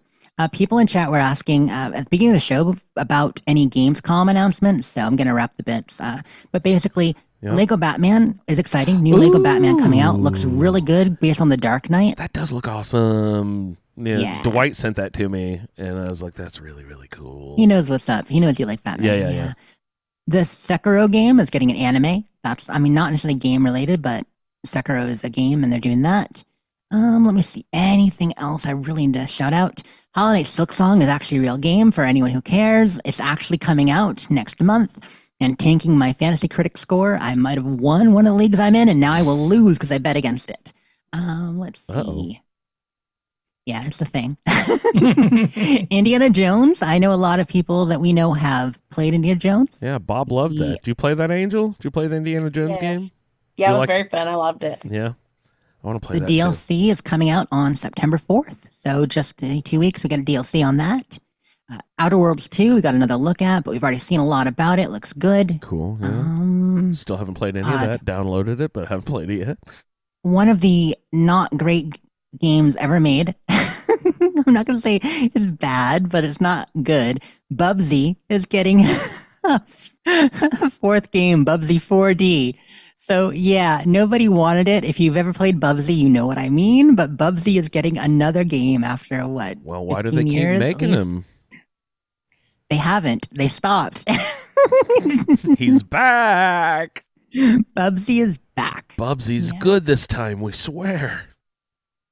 Plenty of other stuff, but those are a couple of just things to shout out. Oh, new Resident Evil game too. Looks good. But that's it. That kind of wraps it for Resident me. Evil. I can't believe they're still making those. There's probably 30 of those by now, huh? And they've gotten better. I mean, actually in the main line, I think this would be Resident Evil 9, but there have been a number of spin-offs and of I'm course sure remakes. Raccoon City and stuff, yeah. Mhm. The second one of those was the most terrifying experience of my life, I think. Oh, so scary. And then 4 was actiony, but 4 was great. I haven't played any of the recent ones. I didn't make it past 3, I don't think, but oh my god, 2 was horrifying. All right, you guys. Let's see. Is that you got any more bits there, Jess? All done. We're fresh out. Fresh out of bits. I did have one shout on our way out the door tonight. I just wanted to wish you, Jess, a very happy birthday. I know it was your birthday a couple days ago. Happy belated birthday. Hope you had the best time, and hope you have a billion more, happy years to come. So, happy birthday, I'm hoping Jess. for a billion. You know? Mo gives you a scorecation shout out instead of happy birthday. Yep. Thank you. Thanks was for a- being alive. Yeah, thanks Oh, for I'm glad you guys are alive too, all of you. Another trip around Yeah. the sun. It was a decent working birthday, but I've got a couple extra days off next week, so excited. Ew, working Nice. is gross. Ew. Nope. Muted a little slow there. Sorry, kids. Hey, okay. All right. Is there any other topics anyone would like to bring up on the show this evening? I think we've had all the hot topics. All right. Well, Angel, it was so awesome to hang out with you. Thanks so much for giving us your time and coming back and visiting and catching up a little bit. So great to hear from you, and thank you so much. Where can people find you if they want to hang out where Angel hangs out on the internet? Usually I'm just on the Xbox group on Facebook is usually where I'm at. All right, so she hangs out in our Facebook group, and I haven't given that name. I don't even remember what it's called like the Skyrim Addict and the Fallout Feed or something like that. Yes, But, and that's exactly all it. right, And you so should I also nailed buy it, nailed it. skincare from Angel too. oh, absolutely. Yeah, give Angel a shout for she has a side gig with the. I think you still skincare do, right? products, right? A little bit. Now Yeah. I do some other stuff now. Slow so. down, okay. Okay, well, very cool. Thanks so much for hanging out, Angel. Thanks for having me. It was fun. Absolutely. Ray can be found at RayLB, and if you'd like to check out on his space adventures, you can check out at BBCISSS for the Butcher, Baker, and Candle Maker in space. Ray, thank you so much for hanging out. Good times. Jess can be found at Sleep is for Tea for her very many projects. Also, any Fallout retweets and updates of any Fallout news and all that such. She's on the ball. Jess, thank you so much for hanging out tonight. It's been great. Have a great week, y'all. The show can be found at the Fallout Feed, and I am at Indie Android. I generally hang out over there in the Facebook group. We also have that really fun Discord, so come sign up. I'd like to thank everyone for downloading this edition of the Fallout Feed. We'll see you in the Wasteland. Thank you for downloading this episode of the Fallout Feed Roundtable. If you are interested in doing a play-along character with us, the show can be contacted by emailing falloutroundtable@gmail.com. For the Roundtable schedule, our Amazon link, and all other show information, please head on over to asapodcasting.com, where you will find the Fallout Feed, a Skyrimatic podcast, our YouTube channel, the Chatterbox, as well as other content. Once again, thank you for downloading, and we'll see you in the Wasteland. Cranking it. Suck it. Yeah. Keep your shirt on. Are you hungry, thirsty, horny? I'm an asshat.